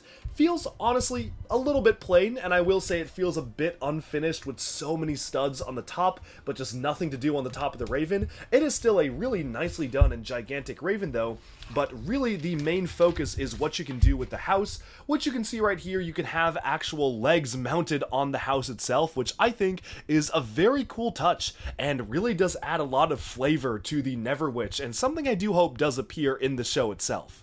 But now let's move on and take a look at the main build itself, starting off with the minifigs. So minifigure wise, there's only one exclusive character in the set, and that is Astrid. Astrid is a rather strange minifigure to get because she shares some strange peculiarities compared to how she appears in the show, where, as you can see right here, Astrid is depicted with a dark blue and gold outfit with some sort of a rank badge on her. She also is unfortunately just using a standard generic head, no alternate head or anything like that, and a hairpiece, which we've seen in a lot of other minifigures before, but this time with a gold wheelchair, which is a nice little recolor of the wheelchair itself, with rocket boosters on the back. That being said, Astrid in the show is just a cadet, and she has a completely different style of outfit with a different color. She also uses a different hairpiece, and even stranger, the instruction manuals show her with a third different hairpiece as well. So I think they were kind of going in a few different directions for a character in development, and they weren't really sure what it was going to be, but they finally landed on the design in the show, which is a bit different than maybe a more mature or older officer which appears in the sets. Regardless, it is a really nicely produced minifigure, and I especially like how, despite the fact that she is sitting in a wheelchair and you don't really see the legs for most of the time, they managed to actually print this metallic gold and dark blue printing on the legs, making her feel extra special as a separate character and not just giving her plain legs like many other characters who appear in wheelchairs. Matteo is specially outfitted with this set with some sort of an energy blaster. He's utilizing a brand new hilt element made for the LEGO Dream sets that's dual molded in gold and transparent neon fluorescent and transparent satin opalescent green there, which is a really nice color to get. You also have two slightly different shades to the blaster here, a darker green and lighter green upper and lower section. The legs are really well done with dual molding and printing on the side of the legs, something that not really many other LEGO Dreamzzz characters this wave have, even though they arguably should, as well as a brand new mold for the vest element, which, removing the head here, you can see that the vest is a really nice separate component. I'm sure this is going to be super useful in other LEGO City related stuff as well, because it's a pretty ubiquitous type of piece, and then that's what his torso looks like underneath. He does also include a version of Z-Blob, which he can hold, which is very nice to get. Definitely a big fan that they keep including that in different sets, and they even have a version of the Avatar tentacle or head connector element, which we've seen in some of the LEGO Avatar sets, being used to actually connect the blaster here, making this the most outfitted version of Matteo yet. The Never Witch is equipped with a really nice smoke trail, which is recolored from LEGO Hidden Side and LEGO Marvel Superheroes and Ninjago, which just looks so cool with the black and trans pink. Otherwise, she is just utilizing the same crown she had at the beginning of this year. But hey, if it ain't broke, don't fix it. That is a really nice dual molded coral and black crown. Two different expressions, one kind of wickedly laughing and one with a stripe down the back of the face there, and she's wielding a large-scale staff showcasing the Sandman's Tower being captured in this mysterious glass jar, which also in and of itself is a brand new piece which has some really nice interesting little spiked elements on the top, which is just a slight modification to the standard dome piece. Thankfully, the set does include a couple more of these dome elements as collectibles, as well as the brand new mold for the Raven in black and transparent pink as the additional animal accessory in the set. Very much like that every single one of the sets has a Raven, so you can really have a whole flock of them. And then finally, repping the villains, we have the two evil versions of our main character. First off, we have Dizzy here, the evil version of Izzy. Unlike the smaller sets, Dizzy does include a waist cape, which is a brand new cut featuring a tattered cloth waist cape, which is a really nice touch, utilizing the Izzy hairpiece in black and trans pink. She's got a dagger here, and thankfully there's enough spare parts to make two daggers, so of course I had to make two, and she's also using the evil version of the outfit that Izzy had in Season 1. Dogen is the evil version of Logan, and he is pretty unchanged compared to the other versions of Dogen we see in the other sets. He has a hammer, scythe-like weapon here, the new dual-molded armor piece in black and transparent pink, which you can see around his shoulders, and then just the evil version of Logan's outfit, also with two different expressions, which you can see right here. Now, the main focus of the set, of course, is on the Midnight Raven itself, so let's set aside the figures and take a look at that. This, to me, is kind of like this wave's answer to the Nightmare Shark Ship, which was one of the best LEGO villain-focused sets in a long time, and this is no different.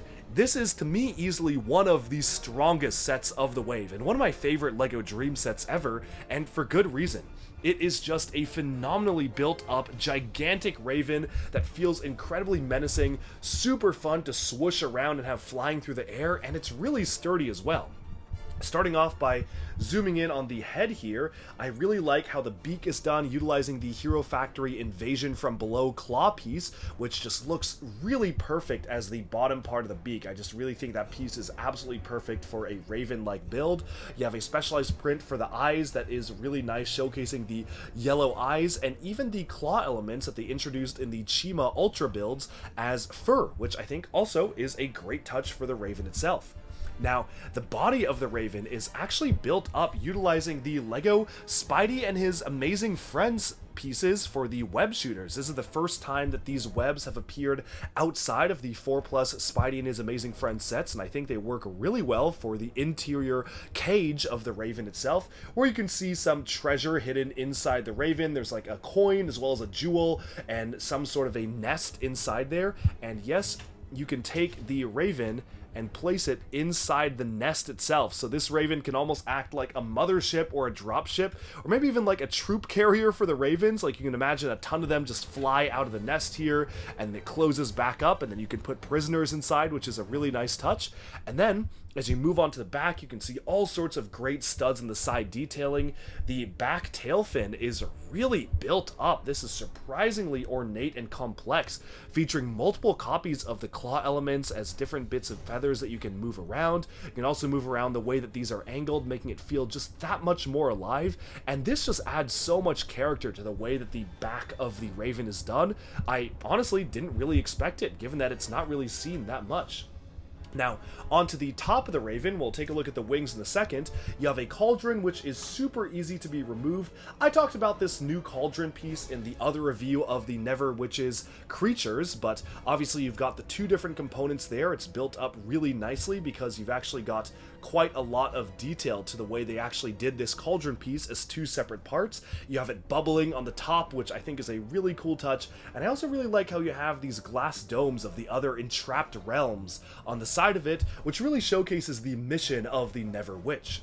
The house itself has a pretty nice interior as well, but the exterior is also really nicely detailed. You have these runes on the side, like magical runes. The lanterns give it a very creepy and eerie feeling, much like this crooked smokestack on the top here. And if you move the roof apart, you can actually fully go ahead and open up the roof. I'm going to set down the Raven here so we can take a closer look on the inside of the house here. Moving the two roof elements reveals some of the potions that the Never Witch is brewing mounted on the side of it itself, and then you can also open up the door and reveal some artifacts on the inside of the house itself, like a specialized satin opalescent transparent purple crystal, as well as a mysterious plant on the other side as well. While the interior is maybe a little bit sparse, I do like how you do have the potions mounted on the top of the walls. I think that is a really nice touch, and just gives you a bit extra thing that you can do with the model itself. And then once it's closed up, there you have it. This is the Midnight Raven.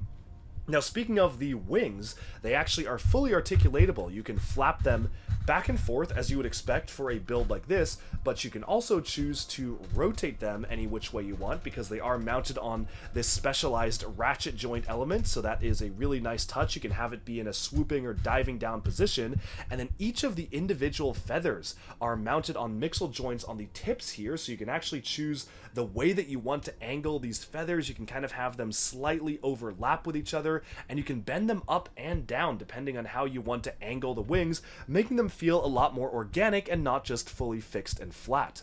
The wings themselves, at least for these three blades, are the Ninjago crystallized blades, made for the first time in a satin, transparent, opalescent pink color.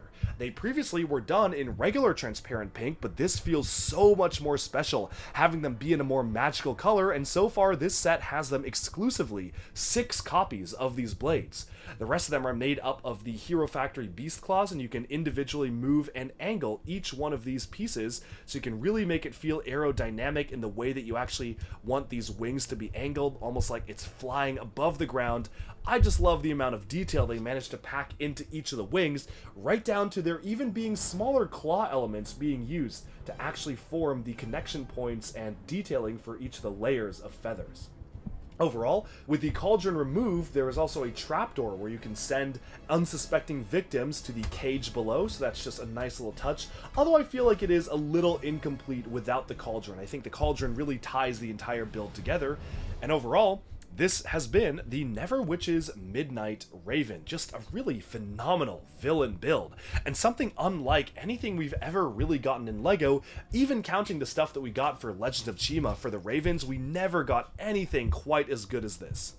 So, overall, my feelings on the set are pretty positive. This is one of my favorite Dream sets, not just of this wave, but in general. And I definitely do gravitate towards the villain designs over the hero ones, so maybe I'm a little bit biased here, but I am a huge fan of how they were able to pull this off with the color scheme, the purple, the dark blue, the black, the gray. It just works so well together. The very menacing build of it, the uniqueness of having the house either be mounted on the back or having legs of its own.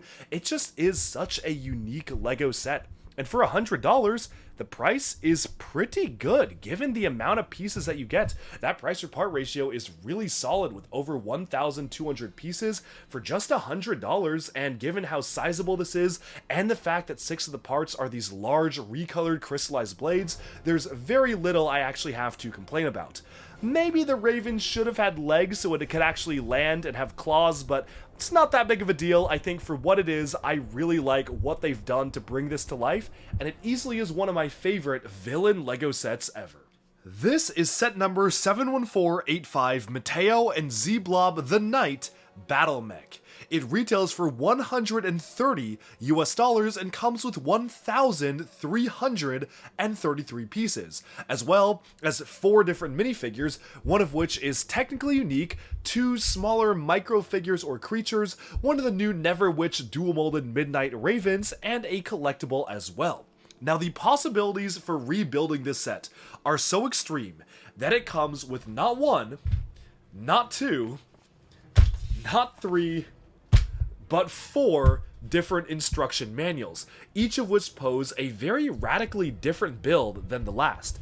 In fact, this is a LEGO Dream set, so obviously you start off by building one module, but everything beyond that is completely separate. And to facilitate this, they have a ton of pieces left over, so you can choose what you want to do with the different pieces and whatever alternate builds you want to make.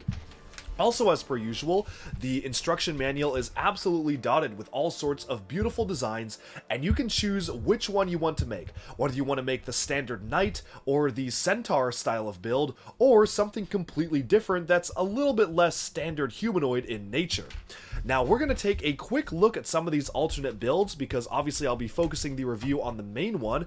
This is what the third alternate build looks like. It's got these gigantic knee pads on, but otherwise the structure of the legs looks super similar, if not the same as the actual standard build. However, the arms are pretty different. They have these larger dish pieces for the arms, they're utilizing these stud shooters on the ends of the hands instead of the regular hands, and it has much larger jetpacks on the back, using these large pieces which typically were used for the ankles.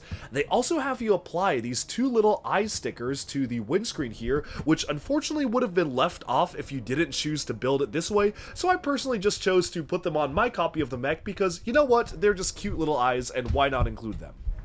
The other alternate build is something that I literally will be buying a second copy of the set for on August 1st, because it is so substantially different. I am very curious how they're actually going to pull this off by using just pretty much not only the same pieces, but the same order of pieces coming out of the bags.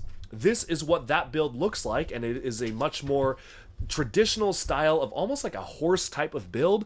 As you can see, unfortunately, it looks like there is no articulation on the upper legs. Oh, maybe I will not be buying a second copy of this. That's quite unfortunate. Yeah, no way. Those are just mounted at a side angle and you can't move them?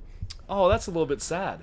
Yeah, I guess the image doesn't really show them moving and you can't really bend these. So yeah, that's too bad. Okay. Well, unless you can move...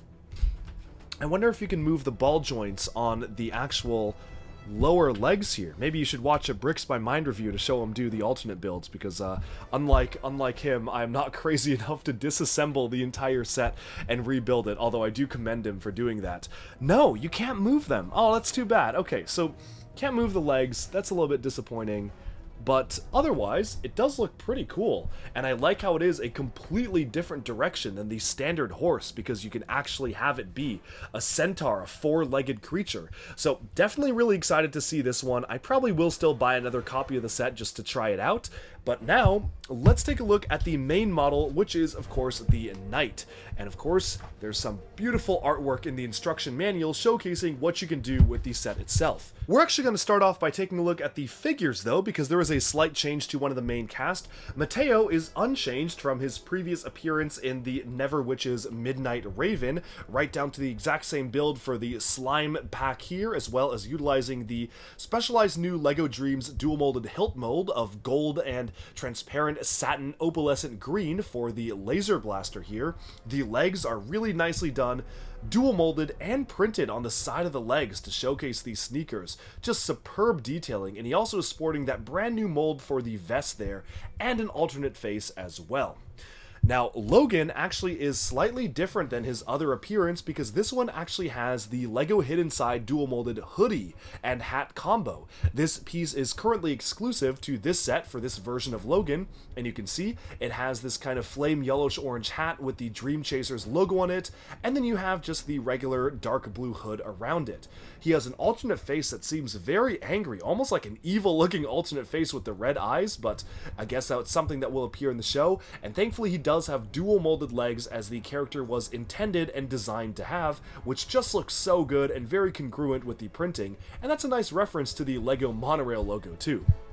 Unfortunately, the other two characters in the set, the evil versions of Logan and Matteo, were supposed to have dual molded legs, but simply don't, and the designs were obviously meant to mimic the dual molding of these characters. Matteo, which is the evil version of Matteo here, has the printing on the side of the legs, which is really nice, but then no dual molding, so it does kind of chop off when you do bend the legs themselves. Otherwise, he is just the evil version of Matteo, complete with evil pencil and dark gray hoodie, which I'm sure is going to, or dark gray vest here, which I'm sure is going to be a really useful piece for just regular LEGO minifigures, and you can see the Doom Blob in the center of the chest there.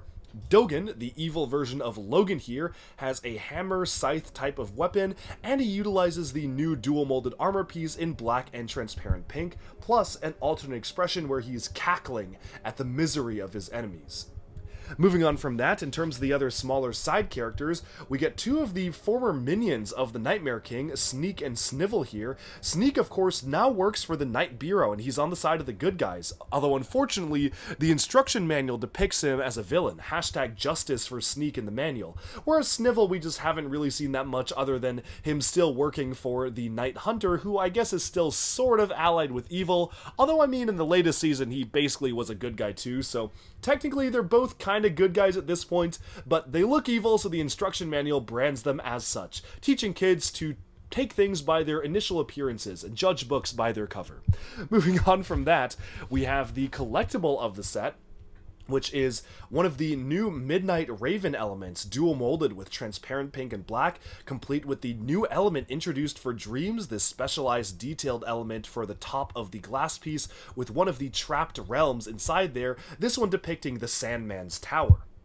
Setting aside the figures though, I think it's now time we take a look at the main attraction of the model, which is of course the Z-Blob Knight Mech. Now, Z-Blob is actually based on some concept art that was showcased at San Diego Comic-Con last year, which showcased him as a full-on knight with a sword and a shield. I honestly thought that was just gonna remain concept art, but they seem to have taken inspiration from that when making this mech, and it is easily one of the largest LEGO mechs they have ever done, and it's really impressive just how much detail they managed to pack into this. Now, one thing is that these two attachment points on the back are technically supposed to be jetpacks. The model depicts them as jetpacks, where you can kind of have them be mounted on the back here.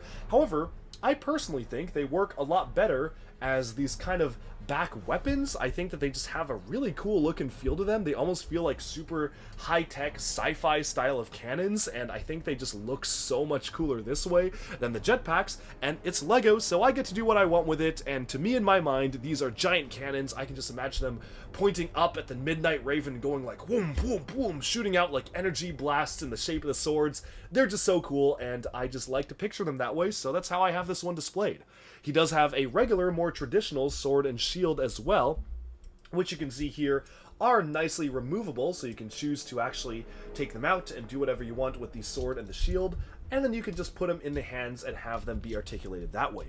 Speaking of articulation, let's take a look at articulation right now. The head is mounted on a mixel joint and utilizes a brand new element they've introduced for Dreamzzz, although likely this will start appearing in other buildable action figure sets as well. I can certainly think of a few Marvel and DC characters who could use this for their own buildable action figures, but you can see it almost as like a gas mask style of thing. I think it is a really cool touch for the mask, and I like that you can move the head up and down and all the way around. The arms are pretty traditional in their articulation. You can bend them back and forth, you can sway them as well to bend them outwards, and then the hands are mounted on ratchet joints, so you can just rotate them all the way around, which is really nice. Although unfortunately, because it is using the newer style of larger macaroni piece introduced for this wave of LEGO Dreamzzz, you can't actually bend the elbows whatsoever. And these are actually, wow, that's a lot harder to separate than I thought. I'm not going to try to separate that right now. There's like 3 different axles running through that, but the elbows cannot be moved, which is a bit unfortunate, but aesthetically speaking, I think it does look pretty cool in that they were able to have the Z-Blob slimy aesthetic. Moving on to the legs though, unfortunately, this is the kind of mech that is really made to be played with by kids. And because of that, there is literally no articulation in the leg whatsoever. This is especially unfortunate because literally this exact release cycle, we just got Cole's Titan Dragon mech, which had some phenomenal knee articulation, but that was definitely aimed at a higher price point. This Z-Blob mech is supposed to be enjoyed by younger kids, so I do understand why they had to remove knee articulation, but it is unfortunate that all you can do with the legs are basically bend them back and forth and up and down. Even the feet have significantly restricted articulation because they didn't want it to fall over at the slightest touch, and basically only the front part of the foot articulates just for show. This does not accomplish anything meaningful. Like, you can't bend it back and forth really. You can barely sway it side by side just to make it look better for aesthetic purposes, but for all intents and purposes, you can't really articulate the feet.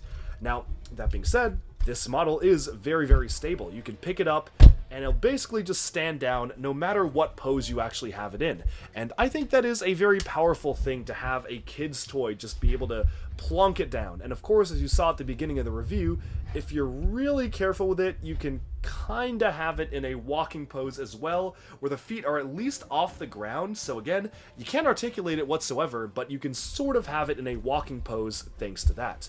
Now, in terms of the other points of articulation, that is about it. You can move the head upwards to actually be able to access the cockpit, which is surprisingly very large for a mech like this.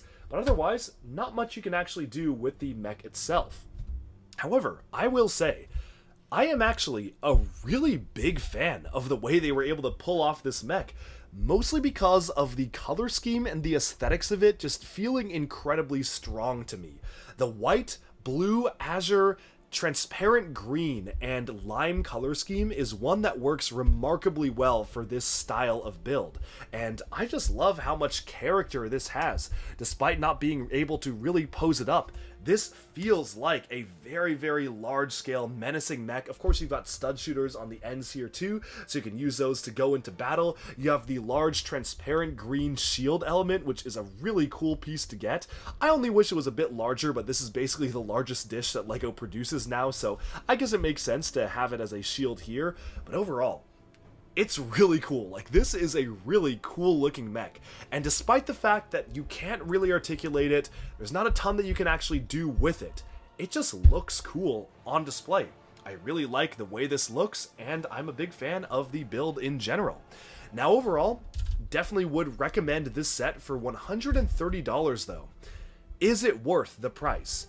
Now again, on paper, like many of the other LEGO Dreamzzz sets, it does feel like it is worth the price. In fact, $130 for 1,333 pieces, especially given that many of those pieces are brand new elements that are recolored for the first time or printed, like these large canopy elements, one of which is printed with Blob, a recolor for this, new pieces and recolors for these macaroni parts, big sword elements, new recolor and new piece for that, large curved elements here, large dishes. On paper, it looks really solid as a build, and it really makes you feel like you are getting a lot of stuff for the value of money.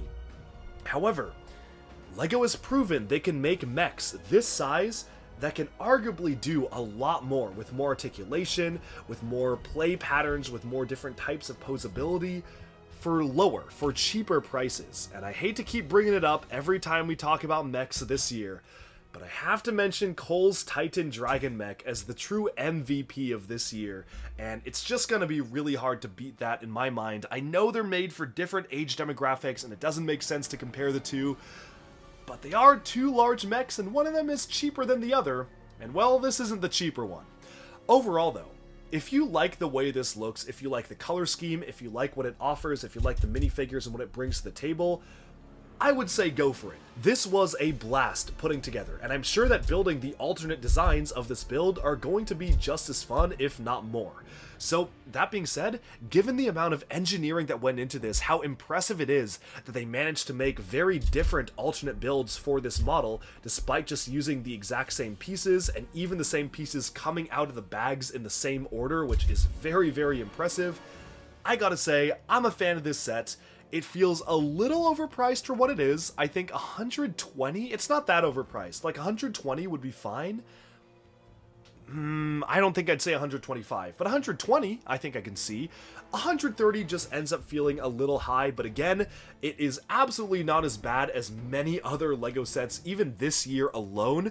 There are definitely a lot bigger things to complain about, and so as it is, I like the way this looks. It's so much fun, and I definitely would give it a recommend. Okay, this is set number 71486, Castle Nocturnia. It retails for $200 US or 200 euros and comes with 1,742 pieces at around 11.5 cent price per part ratio. The main build of the set is focused on Castle Nocturnia itself, an MC Escher style of build which can be rotated across multiple different angles, one with the spire facing upwards, one with this tan tower facing upwards, just giving it a completely different look and feel, which is a very, very cool feature for a LEGO set like this, and then another with a large blue tree on the top instead. And there are even more build configurations that you can do with a set like this.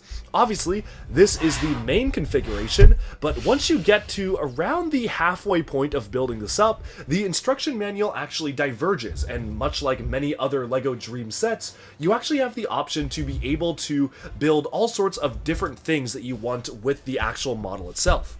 Let's take a look at those right now. So here is the instruction manual for Castle Nocturnia, and it does feature some really nice artwork on the cover, much like many of the other LEGO Dreamzzz sets. The entire first book of this particular set is purely focused on just starting off with the main build of what you want to get for the base build of the tower.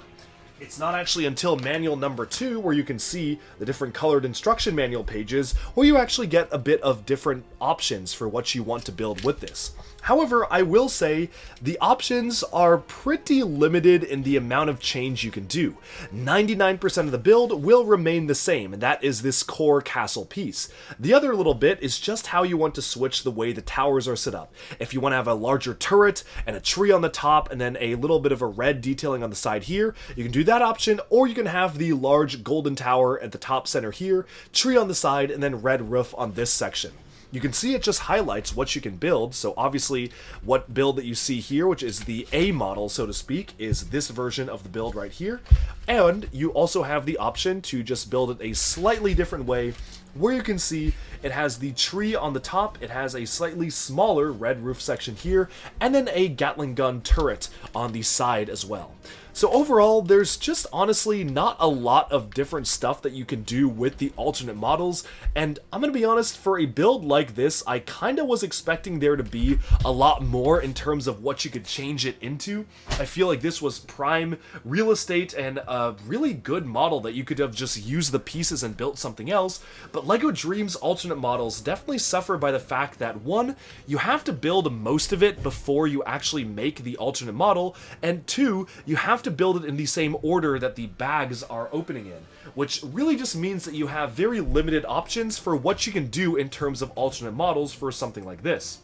Still, alternate models aside, this is a beautiful set, and it comes with a myriad of different characters, including Phil. We'll get to Phil in a second. fill is kind of whack. But let's start off by taking a look at the minifigures that we do get. There actually is one exclusive minifigure here, which is a newer version of the Mrs. Castillo minifigure, who earlier appeared in a more civilian style of outfit.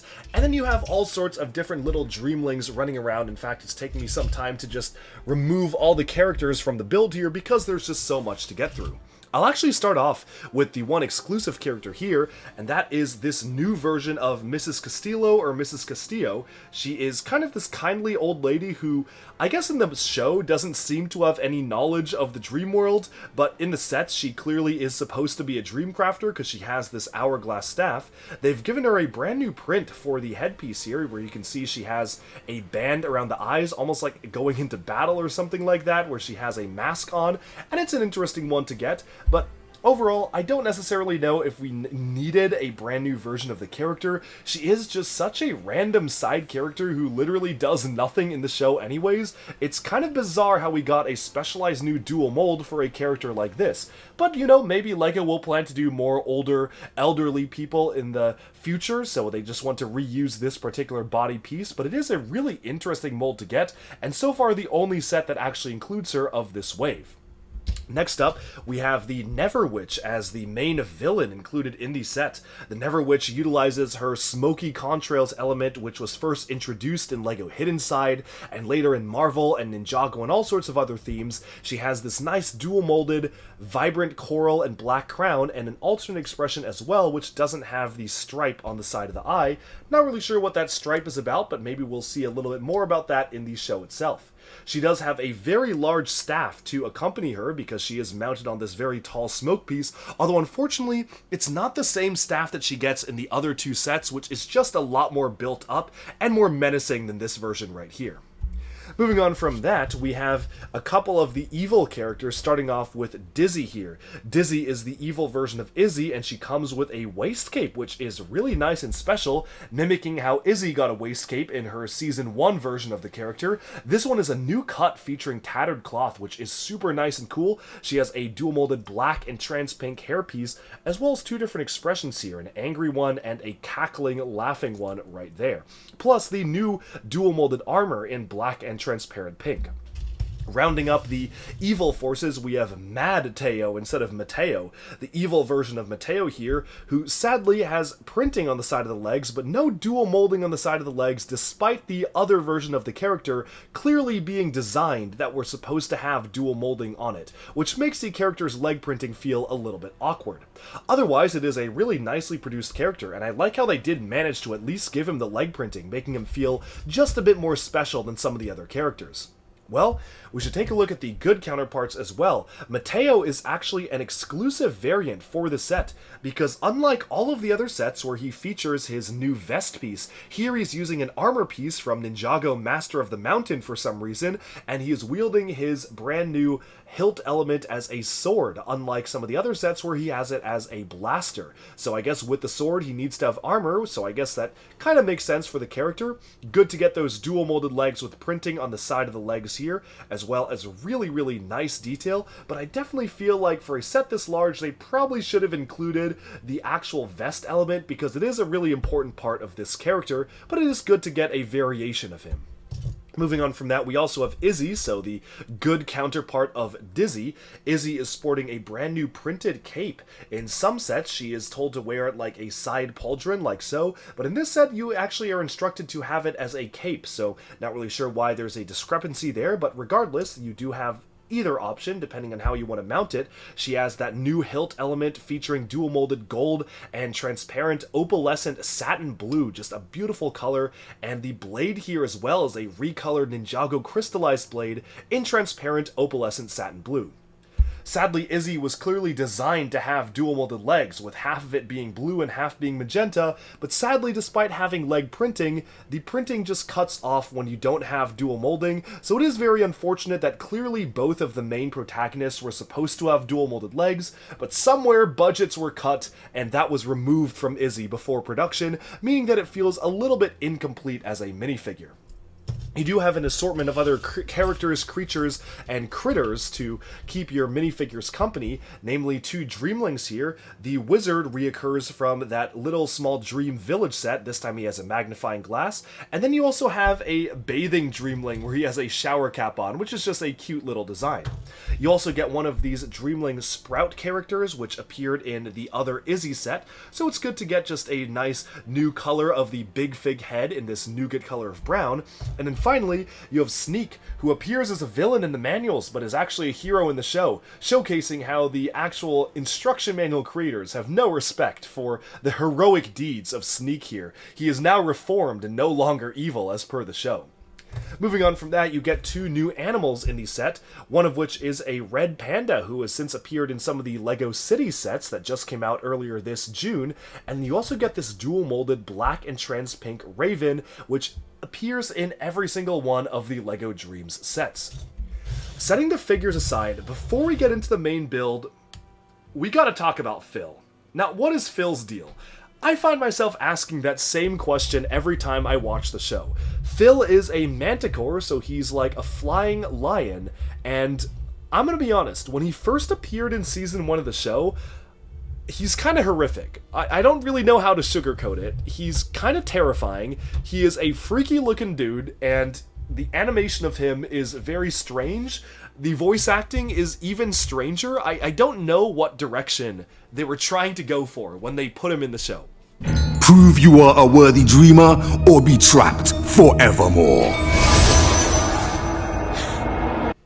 Regardless, when I saw him in the show, I immediately thought, I wonder what kind of LEGO build that's gonna be. I feel like that would be a pretty crazy and good LEGO build because he is such a unique character. Like, how do you even capture the wings? And I was actually pleasantly surprised by a couple parts of this figure. Like, about half of this figure is really good, and the other half is almost laughably underbuilt and bad. It is just a weird build. So I'm gonna start off with the good.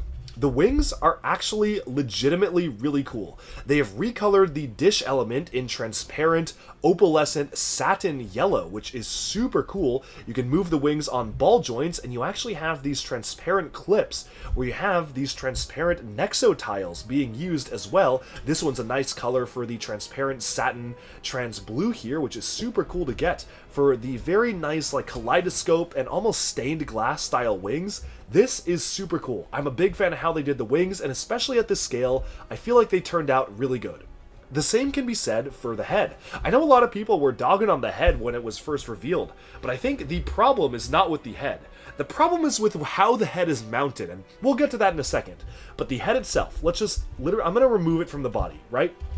Removing it from the body, this is actually a really nicely built small-scale lion head. You've got the nose, you have the mouth, the white underside. It is a fantasy-inspired build, so you have these LEGO Elves crystals in satin blue being used as these shards of glass or spikes around the side of the mane. You've got these transparent elements with stickers. Unfortunately, really should have been printed, given that you have to put the same sticker on the same piece like 20 times when making him, but alas, it was stickers, but still, it looks really good. I really like how this is done. It's got printing on the eyes, and it feels like with a really nicely built lion body, this could have been super solid. They literally made a really good lion for LEGO Creator 3-in-1, just copy that.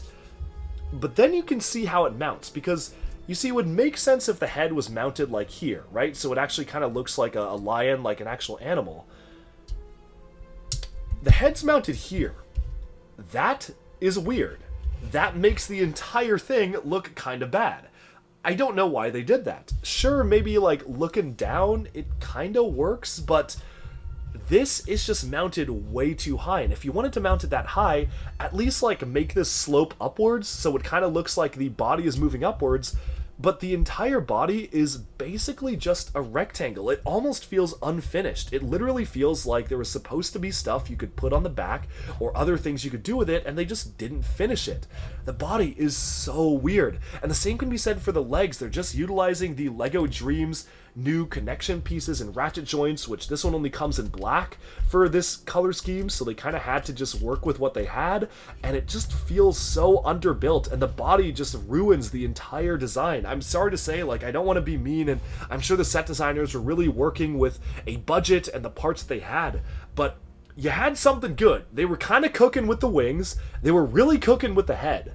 Like, this could have been a really cool build, but the body just messes it up. I don't know, I'm not a big fan of the body. Maybe I'm being too harsh on it, but it's just my opinion. I would love to see somebody try to rebuild this. Heck, maybe I will try to rebuild this with just a better body, because as of right now, it's just so skinny. It's just 2 studs wide, and then it gets to just 1 more stud extra on each side here. It's just so weird. Like, I don't know why it's like that, and the legs are mounted so close to the body, it feels like it's just malnourished to some extent. I don't know, just a very, very weird build, and a weird character in the show. I'm not the biggest fan of Phil. I think he's just kind of just a strange creature, just animated very strangely, but they were going for something cool. They were going for like a stained glass manticore, which on paper sounds like a really cool concept, and I bet the concept art of this is really cool, but this figure definitely feels like the result of budget cuts, and that is a little bit disappointing. Moving on from Phil, though, it's just kind of sad because like a lot of stuff is sliced. I like the wings, I like the head, but moving on from Phil, we can take a look at the actual main build for the set, which is Castle Nocturnia. And this, oh, this is beautiful.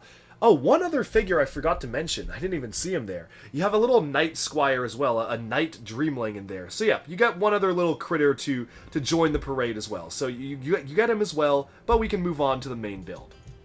So, Castle Nocturnia. This is a location that was featured primarily throughout Season 1 and now very heavily in Season 2, and I was kind of surprised we didn't get it in a LEGO set form until now, and I always wondered how they would pull it off, and well, the answer is in a really, really interesting way.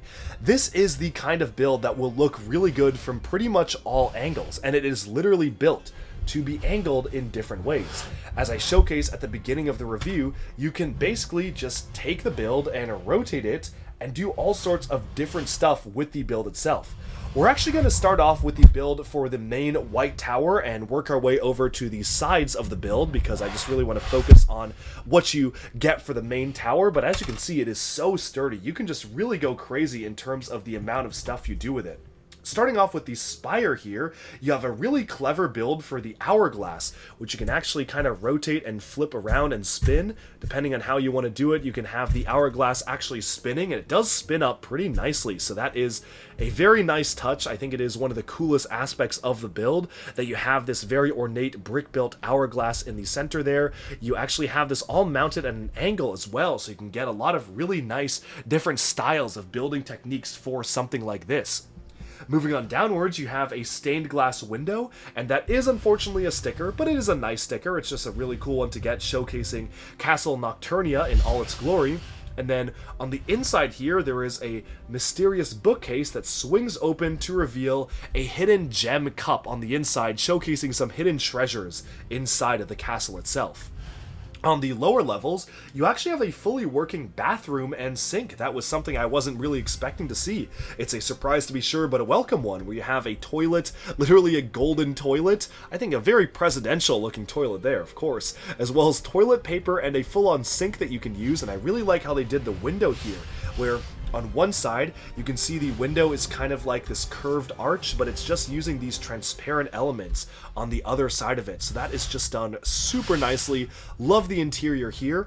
The actual upper level here has a waterfall with a frog, which you can see right there, that cascades down, and I just love this sticker because this really hints at the insanity to come, where you have fish and lily pads vertically on the waterfall, showing something crazy is going on with gravity here. Now, moving on to the lower level of the White Tower, you have a bit of an ice cream table, plus a throne or a seat of some sort here. Not a ton that you can do in here, but it is a nice touch. And there's even a trap door on the lower level itself, which only really opens itself up when you rotate it in a new direction, but you can open the trap door to reveal some extra hidden details on the inside there, with an extra frog and a stream running below the temple. Now, what's really cool is that you have these ridge elements being built literally just studs up standard, but when you turn the temple on its side, they become stairs. And I think that is such a clever building technique to actually have these pieces be utilized as stairs. It is super, super cool. I just can't stress how much I love this build. It's so unique and inspiring in the way it's done. And we can move on to the next tower. So the next tower here is a more traditional castle-style tower. It's tan and dark tan and nougat colored, and there was an extra sticker left over when you actually make the set if you don't do the alternate builds, so I chose to just stick it on one of the Nexo tiles there. I felt like it looked pretty good there. Here you have a crossbow mounted on mixel joints, so you can really move this around as a turret, which really is the only defense the tower has. But as you rotate it around, this is actually a really nicely built castle-inspired build. You've got these little windows here on the side, just all sorts of really nice designs, and one of my favorite things that they did with this build is that they actually used a technique which you can see in the Lion Knight's castle to have these very, very narrow slits where you can see the windows just poking through there, which is super cool. Not a ton that you can do on the interior here. There's a barrel, there's a sword that's held on a clip, and then just some walking path directions here on the second level here, where you can actually just have minifigures be walking around inside the castle. But overall, that's pretty much all you can do with that tower, but just from the outside, this window in particular looks super good and clean as a castle build. Of course, you can then rotate it one last time, and imagine this kind of rotating in 3D space where you can see the final build, which is this large tree. Now the tree actually contains copies of pretty much all of the collectibles of the wave. In those brand new dome elements, which are slightly modified version of the existing dome that we have, but obviously they have these specialized glass elements on the top. These are all featuring exclusive printed elements all hanging from the tree, which is super nice to see.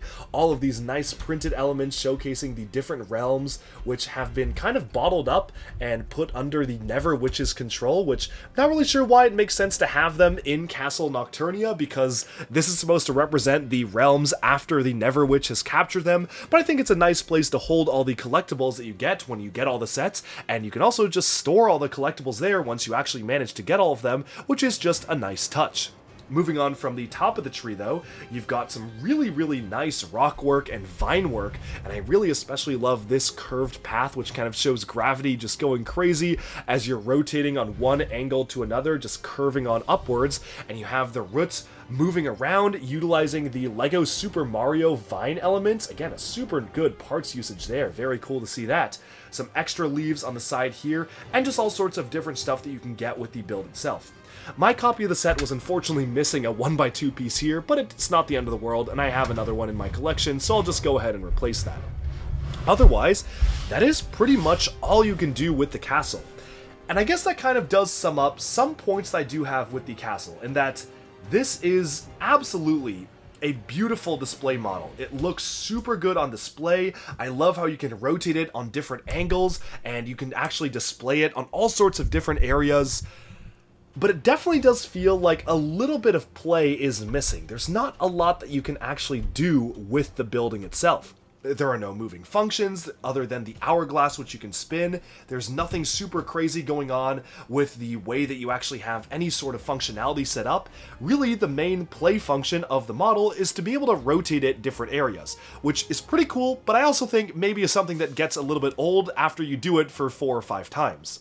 That being said, this is a LEGO Dream set, which is geared towards the kind of LEGO collector who really loves to display models, and this is definitely something I want to be hanging from my ceiling, so I will absolutely do that. Stay tuned for future videos to see this hanging from my ceiling at a crazy angle, showing that gravity is just being flipped all the way around, so it's definitely made me really like the set, and I think that out of all the location-based Dream sets we've gotten, this and the Sandman's Tower, this is easily my favorite. It is so cool as a build, it's so imaginative, I love that you can do so much stuff with it, but then for $200, I am stuck feeling like maybe there could have been something more, and I don't necessarily know what more that could have been.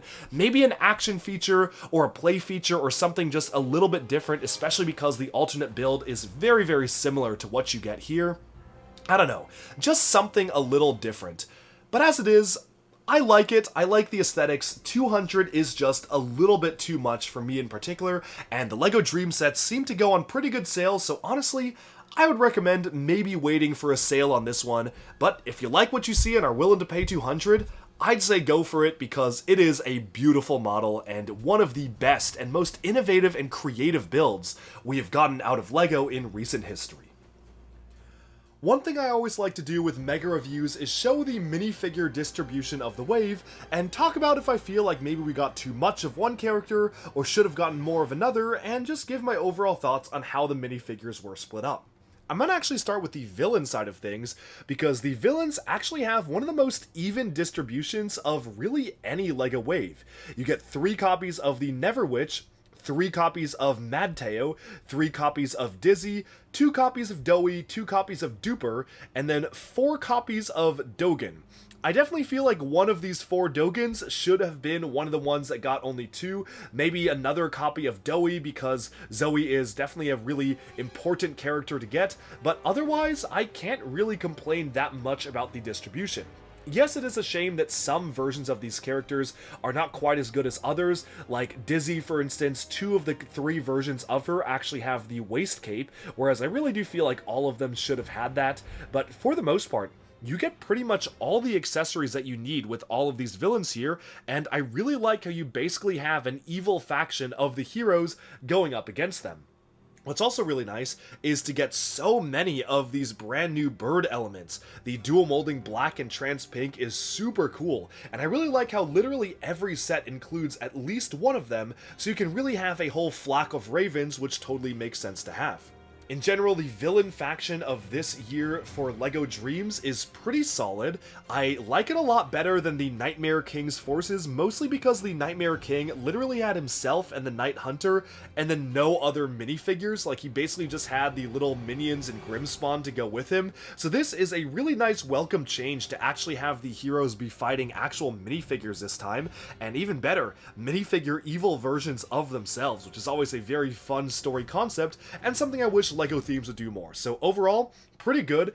Neverwitch could have used a cape or something. I feel like it's missing something compared to the menace and the presence that the Nightmare King had. I feel like maybe just an armor piece or a cape or something extra would have been really nice, but I do like how each of the 3 versions does include the smoke contrail, and those supersized brick-built staffs are very, very nice to get. Moving onwards to the hero side of things, we actually get fewer heroes here, and you only get 1 copy of Cooper, which feels like a big shame given that they literally made a new dual molded hat hair combo for him. 2 copies of Logan, but they're actually different copies, so technically unique. 2 copies of Izzy, 2 copies of Zoe, and then 4 copies of Matteo. Don't know if we needed 4. 3, sure. 3, he's the main character. 4, definitely could have given it to one of the other characters. 1 Astrid here, as well as 1 Mrs. Castillo. 3 copies of Sneak, who, yes, is on the hero side. Bro is a hero and a member of the Brooklyn Bureau. Put some respect on him. And then, of course, 2 little red pandas, who I guess count as creatures on the hero side, plus 5 Dreamlings, 2 of which are basically identical, save for the type of accessory on the head, and then 3 of them that actually come in the main castle Nocturnia. Overall, minifigure distribution-wise, I definitely would have just sacrificed one of the Matteos and given another Cooper in the sets, give it a pretty even spread, and then just 1 extra Matteo, but otherwise, pretty impressed by how evenly distributed the main characters are. If you're looking to collect all of them, you'll get a pretty good spread depending on which sets that you do get, which is always really nice. Although the absence of characters like the main mentor character Mr. Oz, as well as the monkey Albert, are pretty noticeable. It's quite strange to not have them in this wave, although we did get a set focused on them earlier in January, so maybe that was their slot for this year. Overall, minifigure-wise, I think that they really stepped up this year. Getting printing on the sides of the legs and dual molding for stuff like Matteo and dual molding for Logan are really nice, and then getting leg printing on the other characters is super special, even though it is disappointing that many of the characters that did get leg printing clearly were supposed to also get dual molding, but then last minute LEGO just decided not to do it. But it is still very nice, very much like the fact that characters are getting so much detail as minifigures for an original theme like this, and I'm really excited to see what LEGO Dreamzzz has in store for the next year if these are any indication of where the figure design is going. And with all the sets covered, it's time to share my overall thoughts on this wave of LEGO Dreamzzz. This is definitely one of the strongest waves yet when it comes to actual builds, and especially when it comes to the alternate builds. I was really surprised and impressed by just how much effort went into making the alternate builds feel distinct while still basically using more or less these same exact pieces, and even more impressively, the same steps in order to actually build them out of the bags. I cannot stress just how impressive it is that even if you decide to build the alternate ideas, you don't have to dump out all the pieces at once, you can still just build them one by one, which is an extra layer of impressiveness that they were able to make the alternate builds feel so different for most of the sets. Now, obviously, two of the sets really did try to focus on giving us unique and varied alternate builds. They are literally named as such. Izzy's Dream Creatures and the Neverwitch's Nightmare Creatures are named pretty generically, so you can kind of imagine whatever creatures you want out of them, although I will say that especially for those two sets, the price point really did suffer from this gimmick because it definitely feels like you're paying a little bit too much for what you actually get. Otherwise, though, I'm pretty happy with a lot of the larger sets. Castle Nocturnia is a big standout of the wave, although I will say for $200, I definitely feel like it is missing a little bit of something extra that would have made it a good $200 playset. To me, once it's built, it really does feel like an $150 style of set, but I don't know. Maybe that's just me, so do let me know in the comments below. I think the mech is one of the strongest sets of the wave, although we did just get probably the best LEGO mech ever in Cole's Titan Dragon mech from Ninjago, so it absolutely is hard to compare it against something like that. It is still a really solid build with some absolutely phenomenal color scheme and blocking and styles of builds, and of course, the C-Rex is a surprise big standout to me. The villain sets for Dreamzzz are always some of the best sets they ever do, and especially seeing the Midnight Raven being such a phenomenal set is really wonderful because the villain sets are definitely some of the most interesting ones we get for the theme. Otherwise, though, some of the other sets are fairly standard. The Mighty Panda isn't super impressive, and honestly, I'm not the biggest fan of Izzy's Dream Creatures. I feel like they just went a little bit too much for those alternate builds, and didn't really end up using the pieces to just make one solid and cohesive build. However, the smallest set of the wave, the Cat Motorcycle, actually really surprised me by how much I liked it. I really love the unique curvature and the shaping, as well as the alternate build feeling like obviously it is basically just the same frame, but it also does feel a little bit different, and different enough that it actually sets itself apart. In terms of the minifigures and character design, aside from a couple of points where, again, as I mentioned in the individual reviews, they really could have benefited from actually dual molding some of the components, really where they actually were clearly supposed to be dual molded, but obviously they had some budget cuts. Otherwise, it's hard to find complaints about figures that are as detailed as these. If they're not featuring dual molding, they're featuring printing on the side of the legs, and we even got a ton of new recolors and new dual molded armor elements for the characters. These minifigures are some of the best that LEGO has ever done. And so, LEGO Dreamzzz continues to be one of the strongest product lines that LEGO does. Say what you will about the show, and again, I have said quite a lot on my own YouTube video covering what I feel about the show as a whole. I definitely think these sets are some of the strongest out of original LEGO themes. When most of the wave is generally above average, it's hard to find stuff to complain about, and I'm generally really happy with what we have been given here. However, again, I will say that the prices of the wave feel a little bit out of whack to me. Sure, if you take in the piece count, they actually do seem pretty fair, but piece count isn't everything, and more often I find myself subscribing to the value of what you're getting, and I definitely feel like 200 for the castle, not really feeling that, especially with how weak the lion build is, or the griffin. Just not really sure what they were trying to do with this build, and he doesn't even look that much better in the show, so this is a pretty big miss to me. And then obviously you have the mech, but $130 is pretty steep, especially given we got similar sized mechs that can do a lot more in the same exact release cycle. The Midnight Raven is actually fairly well priced. I will say it is probably one of the better priced ones in the wave at $100 or 100 euros, but even then it still feels like if we were to get this back in, say, a Legends of Chima set, it would have been closer to 80 or even 85 tops.